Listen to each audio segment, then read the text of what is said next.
Hello, everybody, and welcome to the Homestead-Miami Speedway for the second consecutive week as we get ready to go racing for the Grand Prix of Miami here for the ABN Champ Car Pre-Season Challenge. I'm Christina Ryan. Alongside me, as always, is our good friend Strix9 Pulsatrix. And Strix, we were here last week for the Oval. We're here now this time around to run the infield road course. And it is a unique track at that. The track map on your screen there, 2.24 miles. It's still pretty warm, especially for Florida, but it is a little cooler than it was last time out. We're getting towards the final quarter of the preseason. What are we looking forward to? We have a lot of storylines. We've had a lot of road course races. We've had a lot of upsets. We saw some incredible racing last week on the Oval. We're using half of it tonight. Completely different package, completely different ball game. What's the goal today? The goal today is probably to try and acclimate to the road courses, because what we've been seeing throughout the entirety of this Champ Car Preseason Challenge is on the Oval, we're very frequently seeing the most strategic choices with regards to accurately calculating fuel mileage and all that, winning out on the Oval side of things. Meanwhile, on the road course, consistency in terms of behind the wheel, what is your consistency? Are you able to keep down consistent fast laps? That's what's been winning out here. And it seems like a lot of the drivers who last week as well were doing really well because of those strategic choices are also talking in earlier in practice. They were talking about how this car seems to be a bit of a handful, complaining about the tires, complaining about the setup. Understandably so, because Homestead-Miami is honestly not a road course I see utilized very often, so it's nice to see it here in the preseason challenge. But yeah, today we could probably expect a bit of a shakeup in the points as some drivers try and get acclimated to this car at this track. As we take a look on board with Carmen Hardy currently driving on track with the ABN Champ car, a fantastic car, by the way. I gotta say, like, every time I see that livery, it just looks so nice with the red and the royal blue. It's so good. Mm-hmm. And of course, everyone knows by now that she kicked off our preseason series with a win in Chicagoland and has had several good runs to boot since then, including a very strong performance with, I think, a 5th place at Suzuka. She's not as confident on the road courses, but still knows how to wheel these cars around. It's been Constantino and Kruger basically fighting over who wants to win these last couple of races, but Olivia Hayward, a perennial threat as well in the 72, but Carmen's been lurking around, of course, driving with a broken foot, managed to put that thing in 2nd place in qualifying at the Roval, one of the most technically demanding tracks and physically demanding tracks on the circuit, with about a half a foot not working. So she did an excellent job as well out last week here at this track, and everybody trying to get comfortable in Miami. Of course, we did, as we mentioned, have that incredible race that came down to another round of fuel mileage. It was won by Kruger, Hayward 2nd and Zier in 3rd. So, Zier in 2nd and Hayward in 3rd. Stumping 2 of the drivers that were leading the entirety of the race. Obviously going to be a little bit more straightforward tonight, but it's one of those situations where it's neat to have these back-to-back races. We all got to stay here. No one had to fly across the country. Nobody had to do anything like that. We all just got to camp out for a whole week, it seems, and everybody's super acclimated already to at least 50% of what this track layout is, which is in its own going to be interesting. And of course, we're going to have a little bit more passing opportunities on the Oval portion of the track because of this high downforce package. It's not going to be producing as much speed, therefore there's going to be more drag, which makes these cars slower, and also because of all that increased downforce, they're going to be able to follow a heck of a lot better than they did last week. So I wouldn't be surprised if we see 2, maybe even 3 wide, people trying to use those different lanes to their advantage. I think it's going to be pretty straightforward. The bottom lane will be the dominant lane tonight, but at least on the Oval portion. But for now, I think it'll be one to watch. It's going to be interesting. Oh, as Carmen takes a wicked slam into the concrete there. one of the bad things about, looks like she's got it rolling at least, is going to get out of the way, but one of those bad things about this track being a bit of a different one, and one that doesn't see a whole lot of action, all concrete walls around here, Strix. It is a painful hit if you're going to have one. Yeah, it's going to cause a tremendous amount of damage to the cars, and chances are pretty high that that damage is going to be terminal, with these walls being as hard as they are. Sometimes, if your track has tire walls around them, iRacing seems to give you a little bit of a leniency to kind of dump it into the tire walls and be able to pull it out. As I think that was Overton that gave a great example of what happens when you hit a tire wall there. That's one of the few tire walls there are, but yeah. Right after these first couple complex of corners, it's all bare concrete. No safer barrier, no Tech Pro. Not a whole lot of runoff either.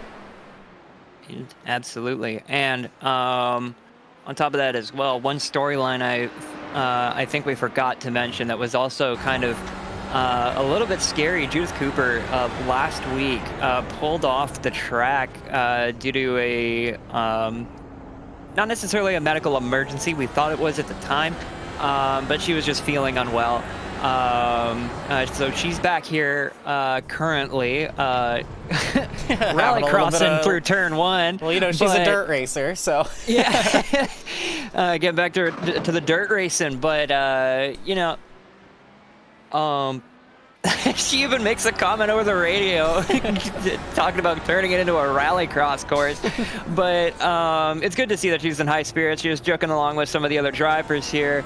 And she seems to be having a much better time today, so it'll be nice to see her hopefully be able to finish the race this time around.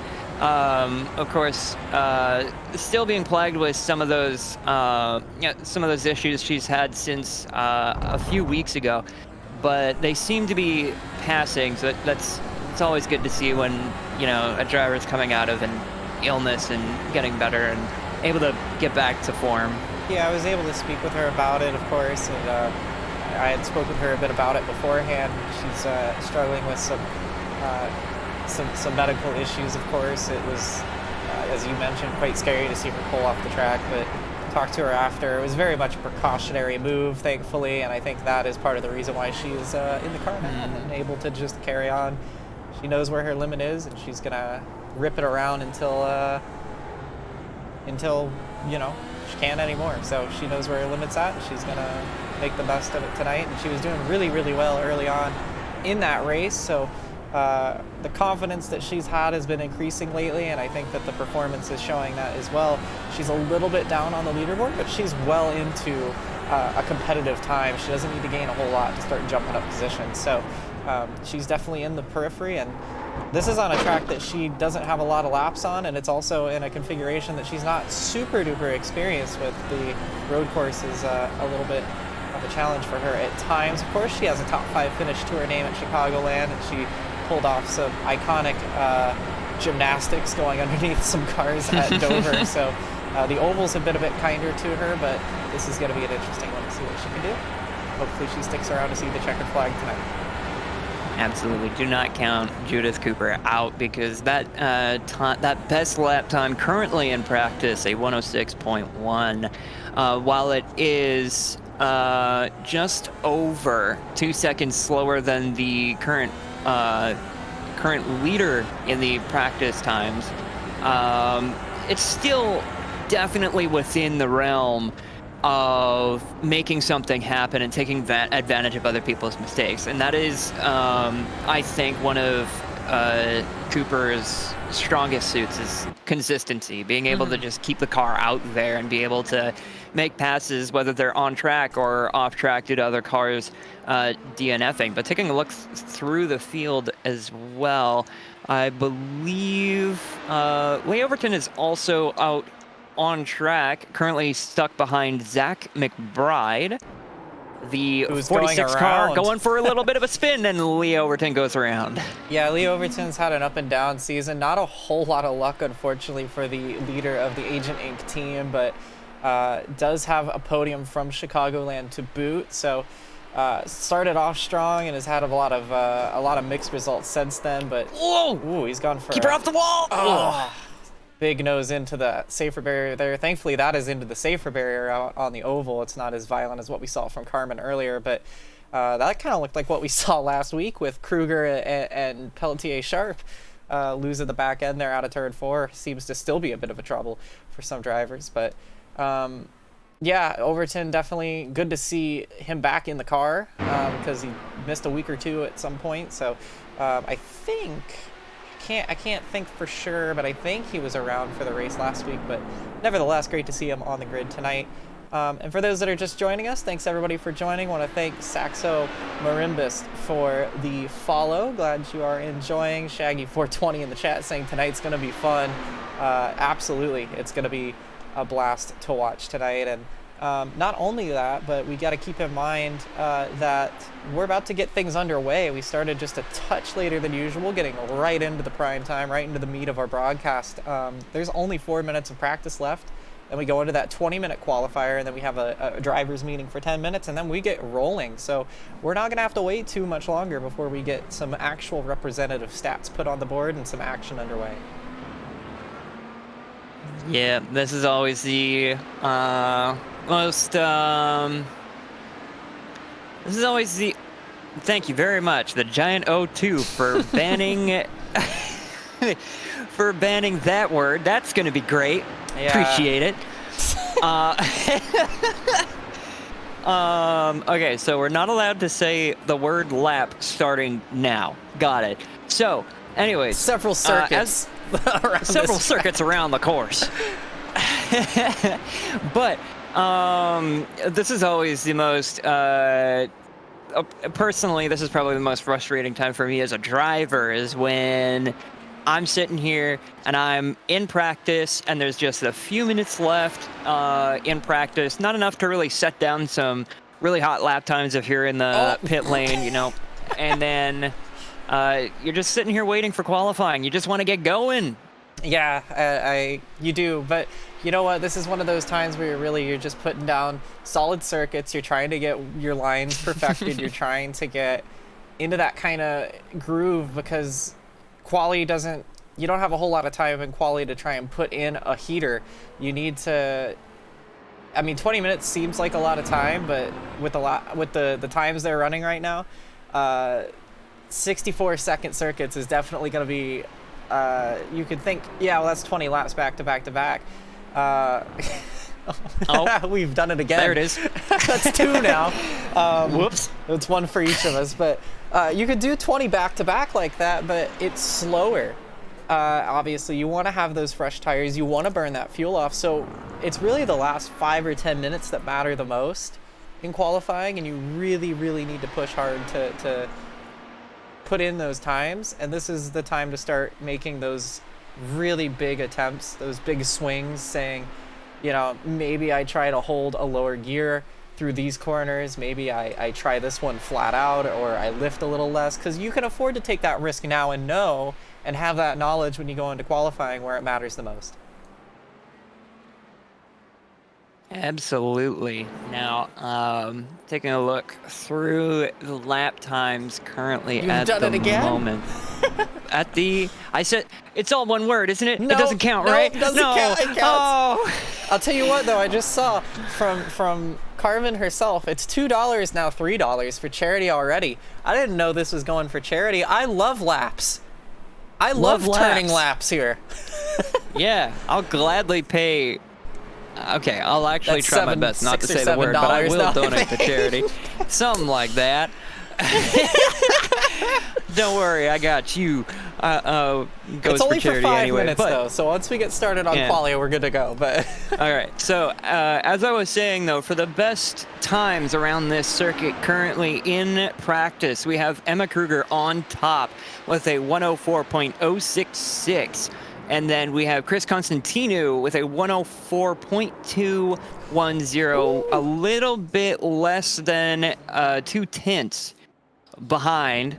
And then Olivia Hayward with a 104.4, Carmen Hardy with a 104.7, Frankie Franchicha with a 104.8, Lily Peltier sharp with a 104.9. So that is your top 6. The 6 fastest drivers in this session, currently all within a second of each other. And on a track like this, with as many laps as we've got going here today, as many circuits. It's too late. As many. You gotta own it now.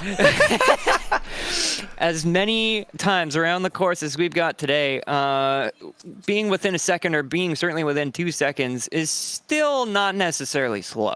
No, absolutely not. And a lot of people doing different programs, of course. You have people running quali times versus people running full race sim, so the gaps are going to be a bit different. This is where it's going to be a bit more representative, because this is where, you know, you start showing your hand and it starts counting. So first car and only car so far on track is Olivia Hayward. It looks like Emma Kruger has just joined the party, so things are already going to start getting underway here. And we'll see. It looks like it'll be Hayward who will have her first attempt there, the 72 machine. And I believe as well that last week, if I remember correctly, we didn't have group qualifying. It was solo qualifying. Correct. But here today we do have group qualifying. So there is a potential to get into traffic, and it's going to have to... you know, when it comes to group qualifying, you've got to really pick your battles. You know, if you're on a really hot lap, hot circuit. No, wait, are we fine now? We're fine now. It's been 5 minutes. Okay, so if you're on a real hot lap at this point, then and you have traffic coming up, you really got to make a decision. Do you pull out now? Do you hope they get out of the way and understand that you're kind of on a heater, or what like the right deal there, is you there? see, I don't know who that was. Oh no! I think that was Pelletier Sharp, who comes right out of the pit lane and then got out of the way. It must be said, credit where credit's due. She did get out of the way. Ooh, Emma Kruger doing the same thing. You know, if it wasn't iRacing, I'd be assuming that there was an oil slick somewhere in turn 1. But both the Gearcats cars going like off the track in the same spot too. So seemingly intentionally, although I don't know. Kruger actually might have just Martin lost as well. it. Yeah. It seems like everybody's struggling to get these to get to grips with these tires when they're cold. Like, and I'm not surprised, because you're throwing a lot of speed into turn 1, and it's not a straight braking zone. So the cars are already unstable on cold tires, and then you throw into the mix a crooked braking zone. You see how that? Did you see how Lilac's car slammed there? They're coming off of banking. It's not. It's early into the corner, but it's still in a corner where you're literally jumping off the oval. I didn't mean to cut you off, but I wanted to point that out before she got in there, because it really bottoms the car out. It slams the floor on the ground, and it's one of those things that you have to expect to be ready to react to, but sometimes it's a bit of an RNG roll to know if your car is going to be able to handle that compression and overload on the suspension or not. Mike Robinson is the first driver to put a lap time down successfully, and will put down a 105.66, which is not a bad time, but not a time we're expecting to be pole position. But of course, we're only 3 minutes in, but we're already 3 minutes in, and there's only one time on the board. So we got Constantinu, who's just gone off the track as well, somewhere around in the 57 machine. So a lot of people struggling right now.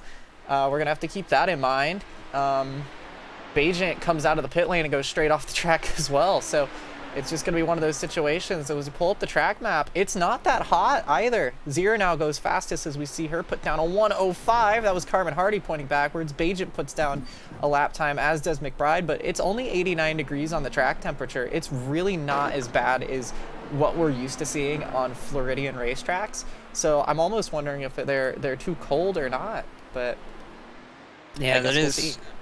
It is interesting to note as well. You can see the wind heading, but spin for Lilac Zier, and she's gonna tap the rear wing against the wall. Yeah, it seems like a lot of drivers are really struggling to get to grips with these cars, and part of the reason might be a little bit to do with the wind. You saw it was 11 miles an hour there, but the heading about 50 degrees. That means it's coming from the northeast, heading towards the southeast. So some of these corners might have a little bit of a crosswind and be changing the aero load across the car. And there is that makes me wonder, there may be a possibility that some of this instability is because of that crosswind disturbing the air around the car and then causing the aero balance to get a little bit weird. That's definitely true, but if we see here, I want to try and go on board. We see Hayward was running a lap time. She went provisional pole for a moment, but Kruger's taken that away. Constantinu now as well, jumping onto the podiums. The three of the cars we thought would be the fastest, and it looks like Hayward coming into the pit lane. Quick thing to note, you see she'll be using the warm-up lane in turns 3 and 4 on the oval. You are required to do that, not by iRacing, but ABN official word. So you have to use those warm-up lanes if you're boxing, or else it will be a penalty. So that's something to keep in mind. Good pit stop practice for Hayward to bring the 72 in and refuel and get back out there. But I want to try and find somebody who's about to start a lap, or maybe finish it. It looks like Bajent's coming around, but we'll ride on board here. But watch how the undulation is here as we get down into turn 1. Watch right here. Bam, right over there, you heard it bottom out. Now you're coming down into the left-hand turn. You see Bajent on prime tires here, opting to go for the hards first, but look at how off kilter. This is an off camber corner. Now this one's a positive camber corner. You can see how much Bajent is working that wheel right now, trying to keep that thing under control, locking the fronts a bit, losing the rear a bit. And then you get all sped up and come down into this very, very blind hairpin. Keep in mind also no braking markers through here either, which makes it very difficult. That's part of driving on a slower track, or a less used track, is Eli Sassett goes second fastest, and then you come down this straightaway, hit another slightly off camber hairpin, which then puts you back onto the oval. The transition back onto the oval is much lighter than the transition off of the oval.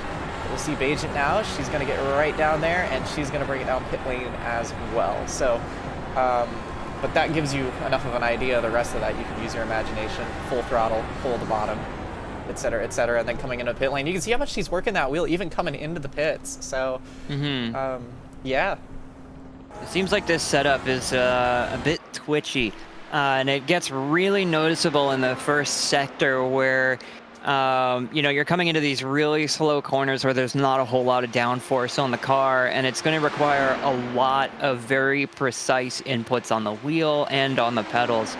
As we take a look now at Eli Sassett running a time here, going to be setting down a second fastest lap time, a 104.8.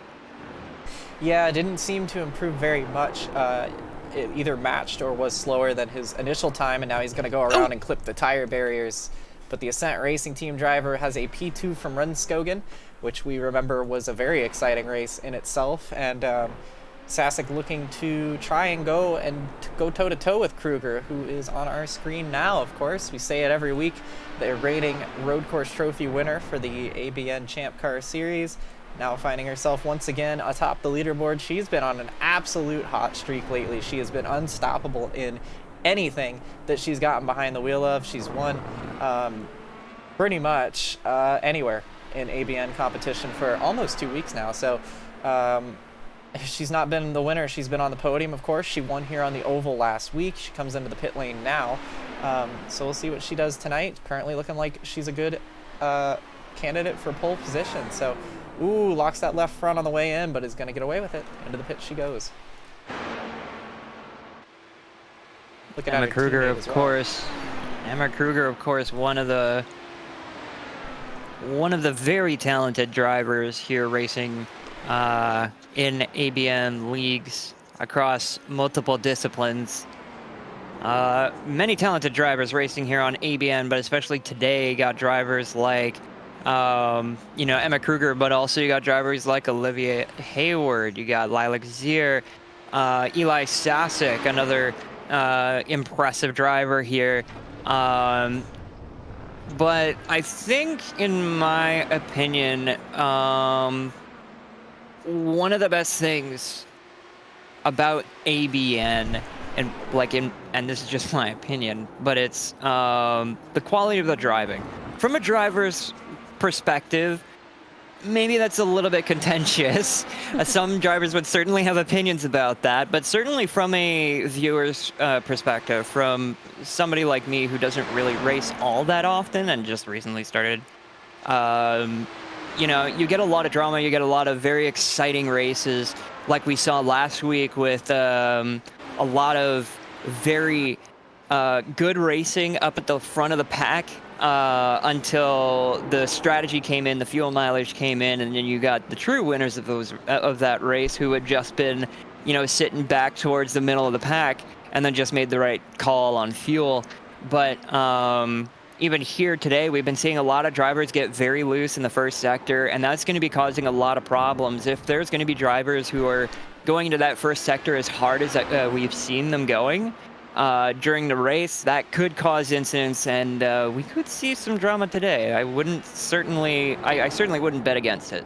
Yeah, drama is going to be everywhere, of course. They have this car trying to hit the balance for the oval and the road course collectively, and it is going to make it a hard one to hold on to, but it is a bit of a rocket in the straightaways, so it should give us some good entertaining racing, provided they don't run each other over and spin out in front of each other. We have had a pretty good record as far as not bringing out safety cars.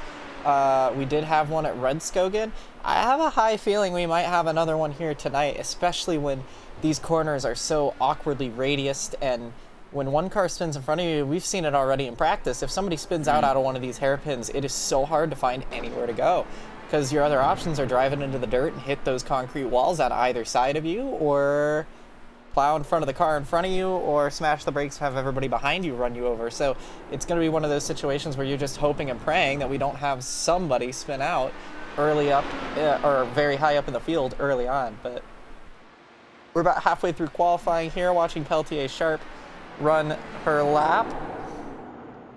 She tries to navigate this circuit, getting a bit of the grass there. We saw some twitches out of her as well, so she, along with the rest of the field, having enough struggle with this car. I'm sure they're going to be enjoying it a little less than they did on the oval last time out. And you can see even wiggling down there on the warm-up lane. So everything is a bit difficult here. And there is a little bit of an explanation for that in chat. So it doesn't seem to be much about the crosswind as much as the setup. They're currently using a medium downforce setup because of the oval, which means, well, it's not so great literally everywhere around the course, especially considering how slow speed those corners are. So basically you're not getting any aero on those wings at all. And then second, the guy who designed this pit exit should be taken into a dark room and beat around the head. Yeah, it's not ideal, and it's super frustrating that it's nice you bring that up, because we already saw that early on. It is so frustrating to be on your lap and have it ruined in the first corner just by the nature of the track itself. It's hard to have. It's hard to really do anything if you're a driver coming out of the pit lane unless you're fully paying attention, which is, of course, the thing you should be doing to begin with, but understandably, it doesn't always work out that way. So, because, you have to maintain your car, you have to make sure your bias and your anti-roll bars are all correct, and, you check your mirror, but you're at full speed, you're going at full blast coming into turn one. It's the fastest these cars get. The closing rate is pretty alarming, especially with how slow the pit N is here, or the pit speed rather. So it's just a bunch of things you need to try to keep an eye on, but it's very hard to do so. So Kruger gets an off track there. Did go faster by about a tenth, but pulling an off track there, and I don't know if that's what made her decide to come into the pit lane or she was going to do that anyways, and it looks like she may have done that on the prime tire, which may make those black striped tires pretty formidable tonight. However, that could be a graphical issue, graphic glitch, hard to say right now. I think our graphics all having a bit of a fun time, because it's telling us right now that Olivia Hayward's in the pit lane, but very clearly she's not. She's on the track right there in third place for the 72. So I want to say thanks, Chocolate Slayer, for also joining. Glad you're enjoying the broadcast. Hope everybody's having a good time tonight. Happy to bring you extended race-to-race contract, basically, coverage of the ABN Champ Car preseason. Not sure how long we're going to be allowed to do this, but having fun for as long as we can. You see in the background behind Hayward there is Hardy, who may also be on a lap, and I think it was Franchicha that pulled over to let Hardy, Peltier, Sharp, and Hayward go. It's Zier just a bit up the road who Timing and Scoring is saying, is also in the pit, but she's right there. So might take that away for a second, try and reset that and see if that would help. But yeah. Something, a little interesting thing, kind of semi-unrelated to what we're doing here with ABN. You're currently watching the ABN Champ Car preseason challenge, but Hayward goes second, by the way, real quick there, and then mowed down some cones. So a good effort from her, and you could tell she was going for it because she didn't even know where the brakes for turn 1 were on that. So giving it absolutely everything, and comes up just a couple tenths short, but puts herself on the front row provisionally. So. And that is within a tenth. You got Emma Kruger's 104.699 compared to Olivia Hayward's 104.778. So that is certainly within spitting distance. But these lap times are really close together. It's only about 64 seconds per lap. That is ridiculously quick. Watch Pelletier Sharp here. I think she's going to jump up the leaderboard because she's getting some serious draft. You see Carmen not a fan of that. Some serious draft off of Carmen Hardy, who actually is going to bail out of the way. Her lap wasn't any better. Doesn't want to help Pelletier Sharp go faster, but I think it might be too late. We'll see if Pelletier Sharp goes up the leaderboard here. And she does. She goes provisional pole because of the draft. Huge. And Franchicha goes, who was also in that train, goes second. And now with 4 minutes to go, everybody's going to scramble because now we have 2 wild cards on pole. Franchicha's best finish is 3rd, and the best finish for Pelletier Sharp is 6th. They're now both on the front row. What can Kruger do to respond to this? She needs to find a 10.5. She's not going to do it like that. Neither is Hayward, because Hayward was out in the grass and almost was the one that Emma ran into. They both go off the track. They thought they'd be starting this race on the pole and on the front row, and now they've been knocked out by the slipstream, which is very, very important and a very interesting strategy. Now we see people like Zier on the track here following out behind Hardy. Constantinu, we'll see if they can jump up a bit because Zier is definitely going to have some draft here. Yeah, it's pretty impressive thinking from Carmen Hardy's part, realizing that the car behind was getting a draft and getting a huge advantage, but a little too late. A little too late. But Lilac Zier currently trying to make up some ground here with Carmen Hardy in front. Look at how much better she took that corner than Hardy too. Gonna have to poke underneath. Hardy gets out of the way. Let's watch her here. This blimp cam's a very good view for this as well. We'll see here getting into the dying stages. Pelletier Sharp looking for her first pole in the ABN Champ Car Series. I think it might be her first ABN pole with a little bit of strategy in the draft. Franchicha also going to be on the front row for what I believe will be the first time in his career. Another thing, too, is that Chris Constantinu is just behind Carmen Hardy coming into frame probably right about now. Yeah. So this is a 3-car train with Lilac Zier going wide, and now it's just Constantinu in the draft of Carmen Hardy. We'll have to see if Hardy plays well with Chris in the background. Yeah, and Carmen Hardy's going to peel off. Yeah, that's a bummer for Zier because she had a flyer working up there. She's going to come in too. Everybody coming in to get one more lap attempt here, of course. They can get in the pits and get out and have one more go at it. At the line, Constantinu not going to go any faster. In 6th place still. A good effort, but not enough. Where is Kruger? There she is. She, I believe, has just started her lap. Hayward's coming out onto the oval now. Oh, Kruger got a bit loose there, nearly crashes it, holds on to it though. We'll see what can happen for Hayward. I don't know if she's on I don't know if either of those girls are on outlaps or not. We'll find out soon enough. They're coming around. This will be, well, let's see. If Hayward keeps going, she can do 2 laps, and I think Kruger will get there too. They're trying to hit that 105. If they can get to the line before 1 minute 5 seconds on the clock, Hayward couldn't do it. She passed Kruger. She went faster than Kruger, but can't pass those draft laps. She's going to have enough time to go out and make one more attempt at it. Kruger, however, coming through the corner now, is she going to have enough to try and have another go? If she keeps going, she will. At the line, it's a 1-0. Yeah, if she keeps pushing, she'll make it around for one more time. But so she could have possibly 2 laps left. Olivia Hayward only going to have the 1 lap. Yeah, time is running thin here. Drivers trying to make in their last lap times, trying to challenge Lily Pelletier Sharp and Frankie Franchicha. Yeah, Sasek had a bit of draft there from Bajent and will jump up into third. I saw them very close together on the track map, so that's Wow. going to help them a bit. Here's Hayward. She's coming to start her lap. Look, Kruger and Peltier Sharp probably going to help each other out here, because here's Kruger, who is on a lap right now. Peltier Sharp just in front. The two Gear Cats drivers probably going to help each other leapfrog up if they can. I'm not sure if she's quite in draft range of her teammate, but I think Peltier Sharp's trying to lift a bit to help there. Though how much do you want to help your teammate when you're the one who could be the pole sitter? At the line this time through. You see her down on the bottom to chase that draft. She does. She goes pole by 3/10. Wow. Her teammate helping her get to the front row. And now that is checkers. She's not going to go again. So now eyes are turning to Hayward. Keep in mind, we got Overton and Zier also coming across the line. So the flag is out. So Kruger takes pole from her teammate by 3/10. In the background there is Bajent, who's crashed. Hayward trying to get some draft maybe off of Hardy up ahead, but Hardy with her own agenda here, trying to get herself deeper into the top 10, trying to keep herself in the top 10. She's a full second off of Kruger's lap time, and Hayward's not going to have enough, so she aborts.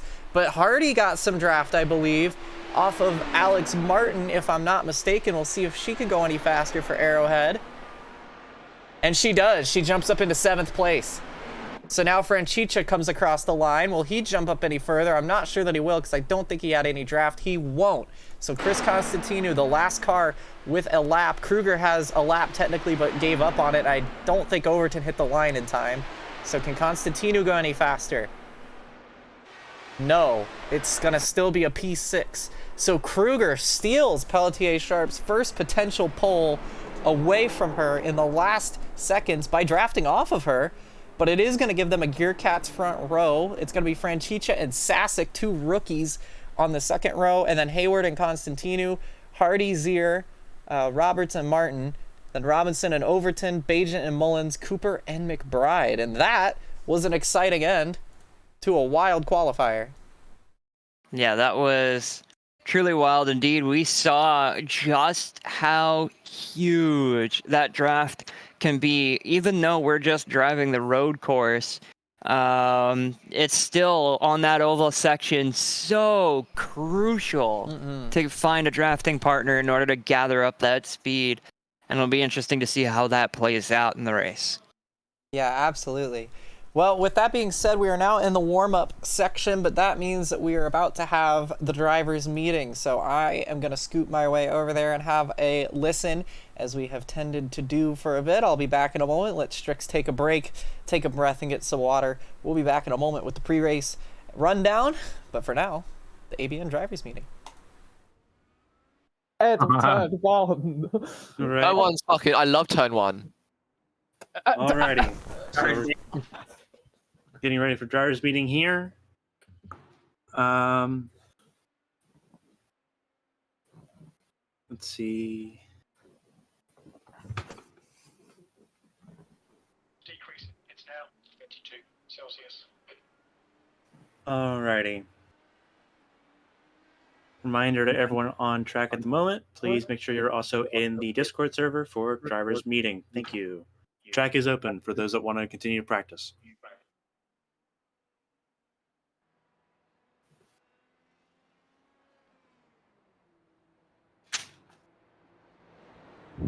Am I the only one that was going significantly slower on the reds? Yeah. Maybe. That's not overwhelming with confidence. Where are we pit entering into? 3. You're going at 3. Yeah, you have. So that's one thing I was going to cover. Make sure everyone's in here because that is kind of important news. Most people are in here except for Eli. Eli needs to get in here. Zach's in here.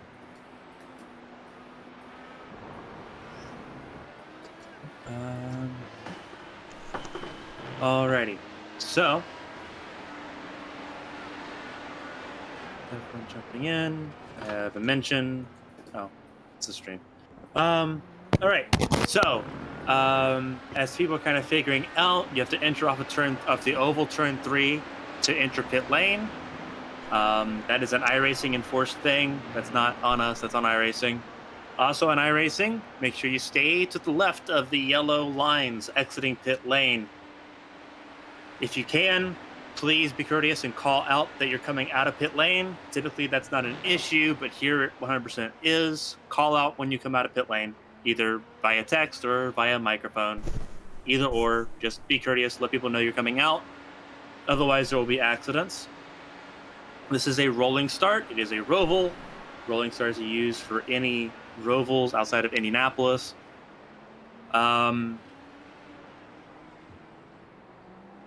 What else is there? If there's safety cars for any reason, safety car restarts are single file after the pace car's gotten onto pit lane. You must run at least 5 laps on both tire compounds, the primaries and the alternates. The alternates very sensitive to heat. Everyone knows that at this point because they are not fun.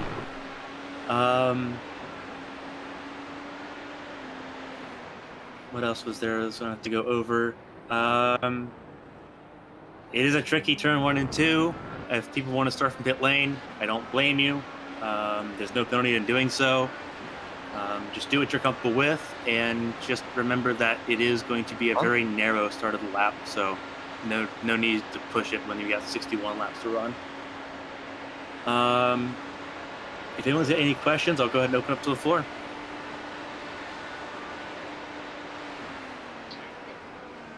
Cool.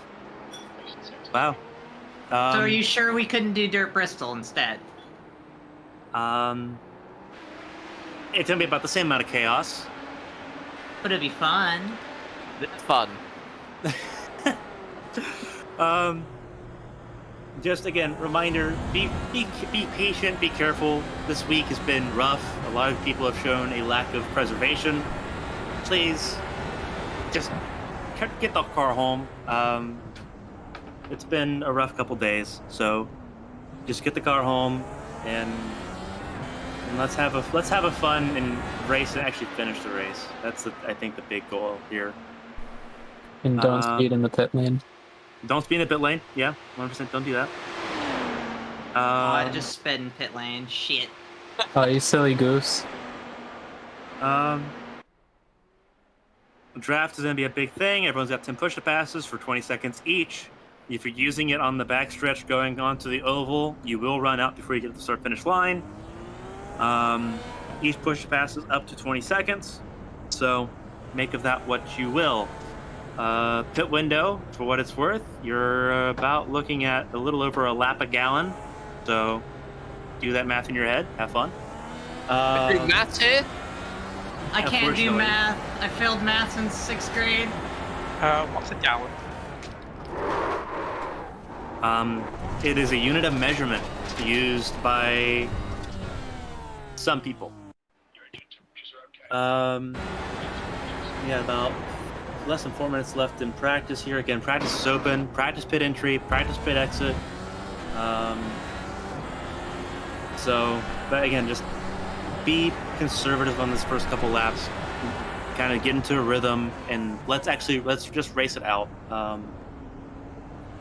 That's been this race. It is what we're gonna make of it. It's just kind of like Dover. We saw what Dover could be, and then just chose not to be. Let's have a good race tonight. If anyone has any questions, feel free to ask. Otherwise, you all are willing to go back to whatever channel you want to be in, and good luck. Fuck. Well, pretty straightforward. You can hear that, obviously, with things that have been happening on and off and throughout some of these series, it has been a bit of an attrition for the ABN family of motorsport series as of late. Hopefully, we can have a full field finish tonight. We are about to give you the drop of the green flag to flag coverage here on Aero Broadcast Network. I'm Christina Ryan. Alongside me is Strix Pulsatrix. Once again, 2 and some change left in warm-up before we get to the grid. And as we heard from Carmen, it is a rolling start tonight, so they get a whole lap to get those tires warmed up and underway. And I'll tell you what, it's going to be an interesting race. We just saw a very, very exciting one last week on the oval here. Now we're running about half of that. It's going to be one to watch, and I'm excited. I'm really excited. See some of the Gear Cats playing in the mud with a minute and a bit to go. Kruger, the pole sitter, on a front row lockout with Peltier sharp and having a bit of a smack to the concrete wall down the back straightaway there. Lots and lots of troublesome corners here, but never mind that, because we are about to get underway. And for one more time here, I will be saying that it's going to be an exciting one, but we'll take one more look at our driver details and get things underway for tonight. Yep, this one's going to be an exciting one to see. We have an interesting setup here. So we are currently dealing with about 80 degrees Fahrenheit in air temperature with about a 72% humidity. So the humidity, not super unpleasant, but it's certainly noticeable. Partly cloudy, so we'll be probably seeing some clouds cover the track here sometimes, and a mild wind with no serious gusts at 11 miles an hour coming from the northwest heading to the southeast. And on the eastern portion, speaking of direction of your window, you can definitely see a little bit more of a detailed analysis of what's going on here. Currently 11:19 in sim, so we're right about noon where the sun is highest in the sky. This will be about as hot as it gets, I believe, unless we see something different in the race session. Yeah, well, it's been partly cloudy. We've seen the clouds duck in and out. We saw that last week on the oval. 91 degrees is the track temp now, so it has slowly been climbing as the morning has progressed. But it is also worth noting, look at that second column, that second row in our graphic here. This is race 7 out of 10. We're getting down to the end of it here before we get ready to go for the real deal later this year. But time's starting to run out for some of these rookies. They're going to have to start really getting to grips with this car, especially if they're new. It's going to be a lot to try to keep a track of, and for these rookies, they are going to have a hell of a challenge tonight because it's no walk in the park around Homestead-Miami. However, we do have the starting grid. You see your pole sitter on the screen right there. It's Emma Kruger and Lily Pelletier-Sharp, who just popped on screen there with a front row lockout for the Gear Cats. It was Emma who won last weekend at the Oval, trying to sweep at Homestead-Miami in the fortnight we've been here. Frankie Francica, a great effort from the rookie alongside another rookie of Eli Sasick, putting in an excellent showing for both of them. They'll be on round 2. Olivia Hayward probably a little bit upset with where she ended up here, probably wishing she could have had a little bit more. The draft, I think, caught some of these drivers off guard, but alongside the Romanian of Chris Constantinou for Stepping Stone, doing a great job of leading the flag there this weekend. Carmen Hardy sitting in 7th alongside Lilac Zier. Remember, of course, Carmen with that broken foot, still nursing that one around. Lilac Zier, ever a mistress of strategy. We'll see what she can pull off today and maybe get herself back into the front of the field. It worked for her last week. We'll see if it happens again.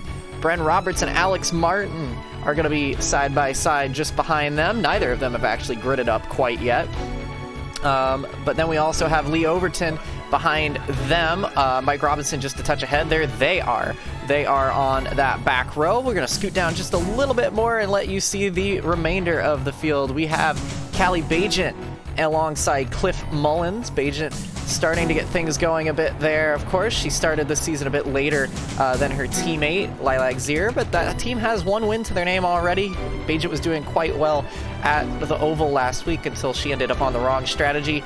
And then Judith Cooper and Zach McBride side by side on the tail end row of the field. Of course, Cooper had a good run going before she retired early last time out, looking to finish tonight. And McBride struggled a bit throughout the practice sessions, looking to have a clean race. And I'll tell you what, Hoot, we heard it in the drivers' meeting. It might not be a bad idea to start from the pit lane. Bren Roberts, Alex Martin, and Zach McBride all opting to not start this race behind the pace car. It'll be an interesting choice to make. We'll have to see if it pays off, but you know, with the way that we've seen turn one treating the drivers here, getting these cars so unstable, coming off of the banking and then going into a braking zone that really isn't the straightest. You're constantly turning left under that braking zone. It can be very difficult to try and keep that car pointing forward. So it could pay off. You never know, especially at a track like this with cars in this setup being as unstable as they are. But they are rounding around the second to final corner. They're going to be heading into NASCAR turn 3 and 4 shortly. Lights out on the pace car. We're going to be going green this time by, and I could not be more excited. Yeah, it's going to be a good one. It was a thriller that we didn't expect to see last time out on the oval. 16 drivers have made their bed. They are ready to take on the challenge again tonight on the road course. Will it be as exciting as the oval? That question is yet to be known, but I am looking forward to seeing how these drivers cope with the first turn. 13 of them are going to take the green flag on the racetrack again. Roberts, Martin, and McBride opting to start from the pit lane. It's a Gear Cats front row lockout. The Miami Grand Prix is about to be underway. The iRacing safety car going to take the hard left down pit lane, and it's in the hands of Emma Kruger and her teammate Lily Pelletier-Sharp. Green flag out. We're underway in Miami. And a great start by Franchicha, already looking a bit down on that inside. You can see everybody trying to get through turn 1 and 2. It looks as if everyone's going to get through pretty cleanly. Well done, everybody. We'll see if that continues, though, as they make their way through the back couple of corners. And so far, so good, as they make their way into the first straightaway now. Bren Roberts has also left the pit lane, currently just a few seconds behind Judith Cooper at the back. But certainly within reach, while the drivers all try and organize themselves. We see the front pack getting into a single file line. Whoa! Hardy with a single car spin in the background. She's not going to hit anything. She's not going to be hit by anybody. Similar to what we saw at the Roval, an early mistake on those cold tires. And there you see in the background Bren Roberts and McBride and Martin going to be popping into view. But right now it's Emma Kruger out front, where she is going to try to take control of this race. Again, she has been absolutely unstoppable as of late, picking up right where she left off. It is going to be Franchicha passing Pelletier-Sharp across the line, so the Spaniard rookie going for an excellent job and moving up into second, splitting those Gear Cats cars and making their options a little less limited right now, or a little more limited right now. They can't quite put on the full team domination, at least right now. So that's going to be pretty crucial for Franchicha, who looks really fired up this weekend. Yeah, this is going to be a very interesting race to see. We saw on the back half of this course, Emma Kruger just surging through. She's capable of finding so much time in that second sector, it seems, heading into the third sector, being able to get a huge gap. But once it goes through that first sector, the pack seems to bunch up a lot. There are some drivers who are doing really well in the back half of the course, and others who are doing really well in the first half. So it'll be interesting to see how those kind of situations, those advantages in different parts of the course are going to be playing out over the course of the race, because currently Emma Kruger has a bit of a gap to Frankie Franchicha, but it hasn't really extended or shrunk. No, and we're currently on board with Chris Constantino as the younger Romanian follows the gearbox of Olivia Hayward. Of course, Hayward's still looking for her first career win in Champ Car, trying to get herself through here. This is such a fun complex of corners. It's such a blast to drive when you hit it right. You can see the ebb and flow as they pull together in the slow corners and pull back away on the fast straights. It is the slinky effect that we're going to see all night long. And I tell you what, I'm surprised that this was a bit nicer of a start so far. Of course, I could be jinxing that right now, but it looks like Alex Martin is the only driver with an issue. And Cooper has gone off and back on. I think there might be a touch of damage to the left front wing there. A little bit of damage, just tapped the tire wall, going a little bit wide through that corner. You can see they're getting on the entry, just not enough braking, but got it just slowed down enough to tap that wall. That's probably going to be a few seconds of damage. It might be a little more significant a little than more that. well, it looks like a few being like 20 or 30, if not a minute. But not because of that. I feel like I'm not sure if she's coming into the pit lane now. She smacked that tire wall a bit harder than I think it looked at initial impact, because that was a big enough of a wallop. I think it might have done some suspension damage to the number 4 of Cooper, but we'll see. Alex Martin has been out of this race, so Agent Inc. not getting much further with their secondary driver there. However, Lee Overton in the top 10 right now, up 4 positions, one of the biggest gainers alongside Cliff Mullins, so a good start for the team boss. And Bren Roberts is also moving the way up the field, currently sitting in 11th, making a pass on track against Callie Bajan, and then also making a pass on Carmen Hardy and Judith Cooper, who both had their own string of incidents. So Bren Roberts, at the moment, is moving up the field slowly but surely. We'll have to see towards the end of the race whether that pit lane start is going to benefit them, but throughout the field as well. As you mentioned, Lee Overton currently sitting in about 8th position and currently running with a session best lap time of 105.2. Oh, and by Hardy comparison, goes for a big slide in turn 1. Sorry to cut you off there, but was battling with Callie Bajan, and things might go from a bit bad to worse. Kept it off the wall again, so good car control. Never went around either. So a good job by Carmen to at least hang on to it, but definitely starting to struggle a bit with these tires. And it could be also potentially some damage coming into play as well, as I think at a similar moment where we were discussing Carmen Leigh Overton just getting a little bit wide on the same corner. We saw Judith Cooper going wide, but just a little bit, managed to keep it close to the track, so got back on track and didn't lose a whole bunch of time, but now is just ahead of teammate Mike Robinson in the Agent Inc. machines. Yeah, Franchicha under fire from Pelletier Sharp, and Pelletier Sharp's gonna send one up the inside. Franchicha has to bail on the corner there. That's gonna stack both of them up. It's gonna allow Sasek and Constantinu now, and Sasek gonna try take advantage as well. So, and now they might actually try to go 3 wide here. So Franchicha now side by side with Sasek for 3rd, might lose 2 spots in 1 lap, but is gonna put up a brilliant defense there against Sasek and pull back ahead just by a little bit. The number 97 trying to hang on there. Moved out of the way, didn't have any heavy contact there, and now fighting for 3rd, but Pelletier Sharp was ready to move and puts herself back into 2nd place. It must be said, a nice move there, and Sasek under fire from Constantinu, but now we'll get that position back as well. So a little bit of battling here at the tail end of the podium, and for that final step on it. Yeah, we've been seeing a lot of interesting moves here already this early in the race. The Homestead-Miami track we saw last week on the oval, producing some truly fantastic racing, as well as some incredibly intelligent strategies getting the win, as Eli Sasek makes a bit of a mistake, and now Chris Constantinu is going to get by. That's going to open the door potentially for Olivia Hayward to try and have a sniff at this as well. She's been kind of riding in the back, maybe doing a little bit of fuel saving in that number 72 machine. It worked out a treat for her on the oval last time around. You can see Constantinu there from her view going a bit wider through that hairpin. It's going to open the door for Sasek to maybe have a go at her once again. Looks like maybe peaking just a little bit.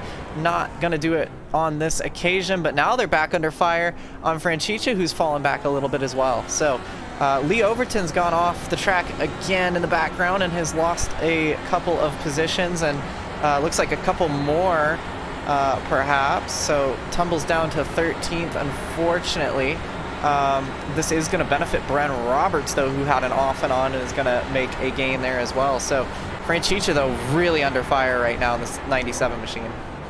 And actually, if I'm reading this correctly, I believe Lee Overton, may have pulled it back behind the wall and retired the car. I don't think Lee Overton was very satisfied with that car. It certainly didn't seem like he was very comfortable in that car, unfortunately. So that's Lee Overton out, as well as Judith Cooper out for this race. Yeah, I don't think Overton was leaving and putting behind the wall by choice. You see there a pretty significant whack to that concrete wall. It's been catching a lot of drivers off.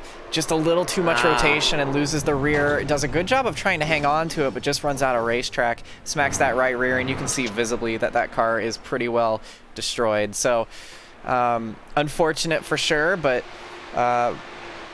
you know what? He'll bounce back, I'm sure of it. He had a good effort going, and hopefully next time out, it's a little bit better for the leader of Agent Inc. But that is going to be a double retirement, I believe, for the Agent Inc. cars, unfortunately, because now that's Martin and Overton both out before lap 10. Yeah, and I believe Alex Martin was unable to start because I noticed there was a disconnection message before the grid, and we didn't see Alex Martin connect back in. So unfortunately, both Agent Inc. cars taking an early exit to today's Champ Car preseason challenge race at Homestead-Miami road course. Yeah, that poor team has been plagued with bad luck from the very drop of the hat. Of course, Overton got himself onto the podium early on in the season, but ever since then, it's just been bad luck after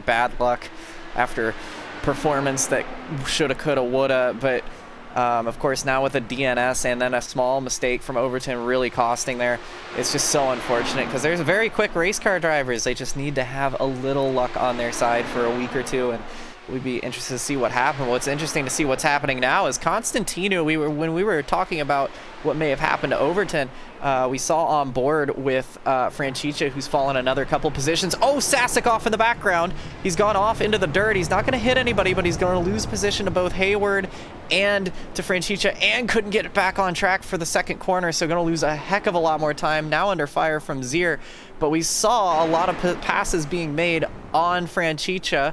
And this has allowed Chris Constantino to go through, and you can see Peltier Sharp fighting the rears of those red striped tires. Constantino on the prime tire coming after and attacking Peltier Sharp on the option tire. So I think those reds might be falling off just a little bit. Constantino sniffing for a position here on Peltier Sharp, and I think with the draft is going to have it, but we'll see if Peltier Sharp can defend or not as they come into stock car 3, looking back from Sharp now.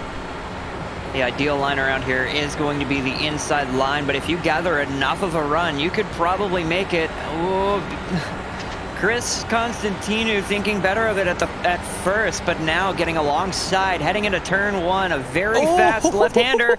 Gonna hang it around there. Way now around the brakes. Oh, they're still side by side. This is brilliant stuff here. Now into the second quarter, trying to hang around the outside again.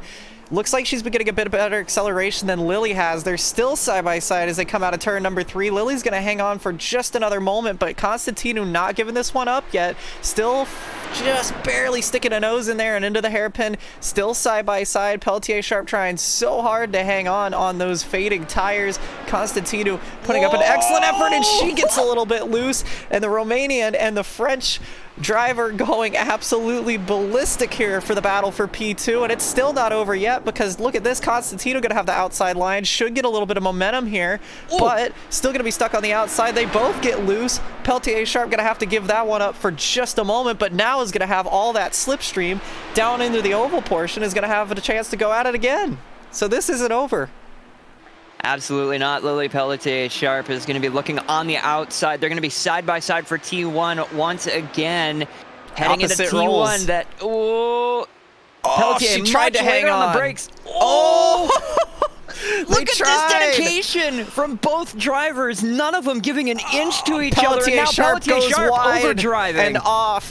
One of them had to eventually, and now it's Sharp that gets the short end of the stick there. It allows Franchicha to not only go through on Sharp, but look how much closer Franchicha is to Constantino. That was absolutely brilliant driving from both the French woman and the Romanian. They have done an incredible job there. To go side by side for a full lap. We'll take another look here and see what happened. Back this up just a touch because it almost happened here into turn number 1. Side by side, Peltier Sharp in the maroon car. Watch how she wanted it so bad here, but loses the back end, had to check up, forced Constantino's hand. They nearly make contact there, but that wasn't even the problem. It was just right here, just a little too deep out in the marbles and into the grass. And as this has happened, Zach McBride has had an incident just now. Or at least it's saying so. Says he's gone off the track and had a crash. We'll see here. Oh, he's gone round in turn number 2. So same place that just caught off Pelletier sharp by a bit, gets McBride for oversteer rather than understeer. He comes to a stop there, and that was Kruger that went by your screen, so that's why he stopped again to let race leader, who, oh, by the way, is Emma Kruger. We didn't forget about her quite yet. Is just a bit ahead, and now Constantino is next to put McBride a lap down. Great and stuff. Now with absolutely fantastic stuff with like that battle between Chris Constantino and Pelletier Sharp really showed the commitment and dedication that these drivers have to trying to take every position that they can. As we take a look at another car slow, It's McBride that's gonna be Zach again. McBride again. He's gone off the track a little bit, and I think just hit the brakes to let Constantino, Franchicha Sharp, and that Sasic just ahead, let all of them go through. Just smart. Hearing word that Zach is just getting seat time at road courses right now from Zach Bride's race owner there for Stepping Stone of Jamret in chat. But yeah, so just trying to get some seat time, and is going to go around again in the NVIDIA 46 machine. It's not been very easy for McBride. Yeah. It's been of a baptism by fire tonight to the road courses. Definitely one of the trickier ones to learn on, but still keeping at it and staying at least out of the way for what it's worth, so not impeding our leaders too much. If you're going to be a back marker, you might as well be a good one. And ripping by Zach McBride was Callie Bygent and Carmen Hardy, two drivers that are probably about the closest that any fight for position could be right now. We're taking a look at the English driver up front with the American Carmen Hardy just behind. Going to be taking a look, but just thinking better of it. A little too far back to make a move happen. Well, I but think is she's gonna waiting. I think she's waiting to get the draft down the straightaway, if I'm not mistaken here. So this is probably going to give her the opportunity. There you see, watch that gap, that orange number on the right-hand side, closing, closing, closing. I don't think she's on a push to pass either, though. Yeah, I don't think you really need it. So we'll see what happens here. Here's Carmen. Oh, trying to go to the outside. Fakes Bygent. Bygent down to the bottom now, and Bygent gonna try to fight back on the top. They're side by side once again, and Carmen, oh, gets a little loose, gets out in the gravel. Ooh, good catch. Ooh. What a wheel. Atta girl. What a wheel job. That was great. Hanging on to that with a broken foot. With a broken foot. I could not imagine. Like, driving these kinds of cars is difficult enough as it is, and I'll probably find out because I did purchase the car recently, so I'll be, you know, taking it out to this specific course and see just how hard it is. But doing this with a broken foot, that is remarkable. Incredible dedication to the craft. Yeah, and this has actually opened up the door. You see Bren Roberts in that Coca-Cola machine poking his nose in. He wants a piece of the pie, too. Hardy still within about a second of Bygent, which means that she's going to get a little bit of draft. Roberts, he's gaining now as well, as now actually losing a bit. So I think actually Carmen, if I'm not mistaken, maybe on a push to pass. Yeah, she is, and she's only got 4 left. So she's been on it hot and heavy, but is going to pretty much throw herself back into the battle here. With Bygent, as it's now down to 4/10. Bygent seems a little bit apprehensive through those first couple corners, of course. Carmen has a lot more experience around this track, a lot more experience with this car as well. I think Bygent may actually have a touch more experience with the track, having had a Court Supercar Series start here. And as that's all happening, you can see Hayward, who I believe has made a pit stop and is back out on track. Just behind them for position, and as I double check myself here, yeah, she has made a pit stop. So Hayward pitting on lap 10, I believe, actually, or at least it's telling me. But yep, that would be about lap 10 or 8 or 10, somewhere around there. currently in the back of the field as a result of that. But as the pit deltas get evened out, we'll probably see that change because we're coming up on the time for pit stops right about now, where you're starting to run out of fuel, you're starting to run out of tire, and you're going to start making seeing those changes get made. 18, 19 laps, you'll probably see about a maximum of 22 laps maybe if you're fuel saving really hard. But a track like this, I'm not sure if you really want to give up too much track position trying to save that much, especially since this track seems to just eat the tires. Yeah, absolutely. And speaking of eating the tires, I think Bajent's starting to struggle a bit on those tires herself, and you can tell that Carmen is pushing so hard. Kruger into the pit lane now, so keep that in mind. Your race leaders just pit. That hands the lead off to Chris Constantino. It should be a fairly routine pit stop for Kruger, but she's going to tumble down the board. Teammate Peltier Sharp comes in as well, as does Sasek. So this is a scheduled round of pit stops for your race leaders. And there is Kruger in the pit lane. They drop the air jack. She's got the throttle on, and out and away she goes. No trouble so far. Gonna have to be careful with that merge. I think she'll get away with that, but that is where you need to be careful not to cross that line. And here's Carmen still. I believe Carmen has gotten around Bajent because Bajent just went to the pit lane. So now this is the battle for fourth on the track. Of course, Hayward's pit. Hardy has not, neither has Roberts, at least to my knowledge. So Hayward here trying to do a super undercut on Kruger hasn't quite worked. Granted, it could be a completely different situation. I believe Cliff Mullins has had a spin in the hairpin for the 37 machine. Having a quick look at that now. This has been one that caught out McBride quite a lot early on. It's been catching out a lot of drivers. It tends to be the calamity corner. I remember the stint when the supercars came here for court. It was a bit of a tricky one as well. And actually, I'm not sure why that was called a crash. Mullins did an excellent job to keep that thing gathered up. I mean, it was probably just a speed differential going so slow. But, having to try and get that car woed up to make it through the rest of that corner, going a little too deep on the brakes. But Kruger back to the lead.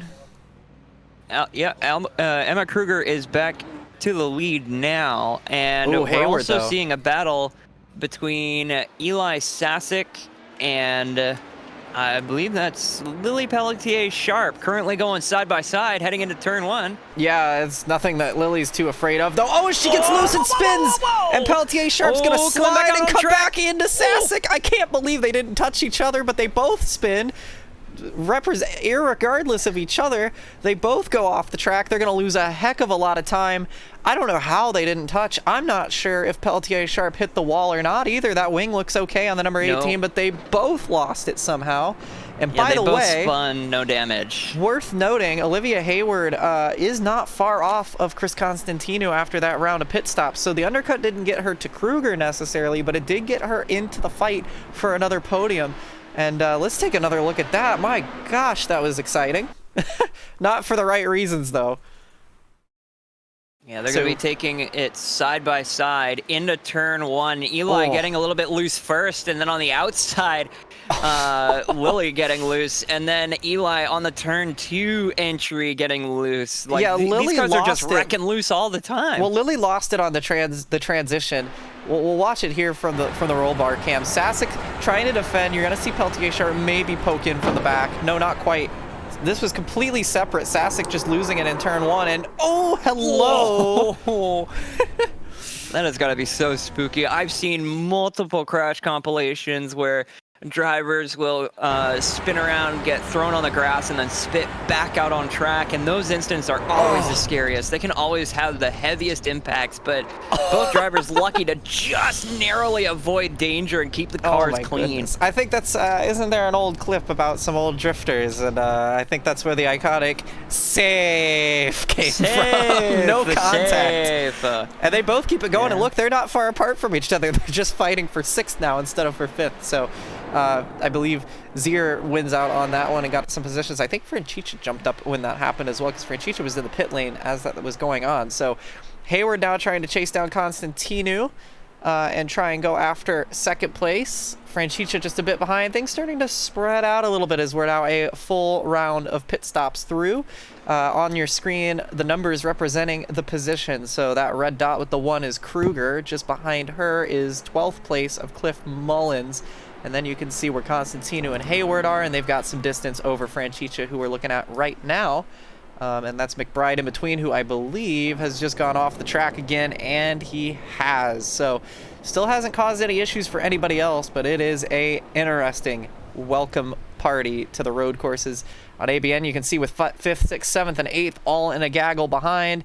McBride opts to just stop the car on the exit and let everybody through, and I think that's the smart thing to do. Mm-hmm. Hardy, Very smart Roberts, to and be patient Bajan. here. Yeah, Hardy, Roberts, and Bajan all on your screen. They're fighting for 9th place right now. They're coming up on McBride. But yeah, I agree with what you just said there. McBride doing the smart thing, and that's probably the best kind of I'm here for seat time behavior we've seen in a very long time. Yeah, absolutely. You're just here to try and get an understanding for how the car behaves on the road course. You don't want to be interrupting anybody else's race. You've kind of already, I don't want to say admitted defeat, but you've kind of already admitted to yourself, you know, you're not really here racing for position. You're not really trying to gather up any points. You're just here to get some experience. And that's a really, really smart move to just wait on the side of the road there, wait for cars to pass. Unfortunately, it's a rarity in motorsports and in esports, but it's always a pleasure to see that kind of sportsmanship. Well, and credit where credit's due, a lot of people would have thrown in the towel there, as I think Bajan's gone off into the lawnmower there, unfortunately. She gets it back on track. I don't think there's any damage to that machine, but credit where credit's due, a lot of people would have threw in the towel by that point and said, yeah, that's about enough for me. But despite the issues, this is how you learn. So tip of the hat for sure to McBride, not giving it up and still gaining positions as some drivers have dropped out of this race. And if anybody else drops out, McBride could end up in the top 10 before it's all said and done. As we near the halfway point, a lot has happened already. A lot can continue to happen. But right now, watching Pelletier Sharp trying to go back after Eli Sasek after they both had a spin.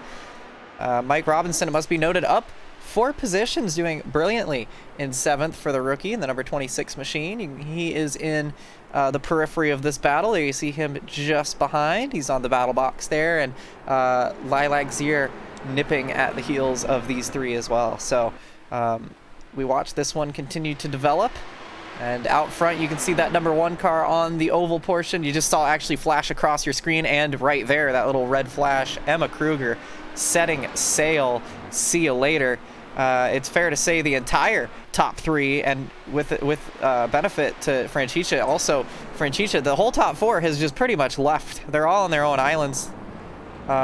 So I think the battle between Constantino and Kruger is still on if Kruger makes a mistake, but Constantino, I think, lost a lot of ground early on in that race and is going to have to be really put on the power to get it done tonight, which she could. We've seen some incredible things from Constantino, and of course that win at Redskogen being one of them, but that gap continues to grow a little bit. It's giving her a bit of an uphill battle if they want to try and go and win this one tonight.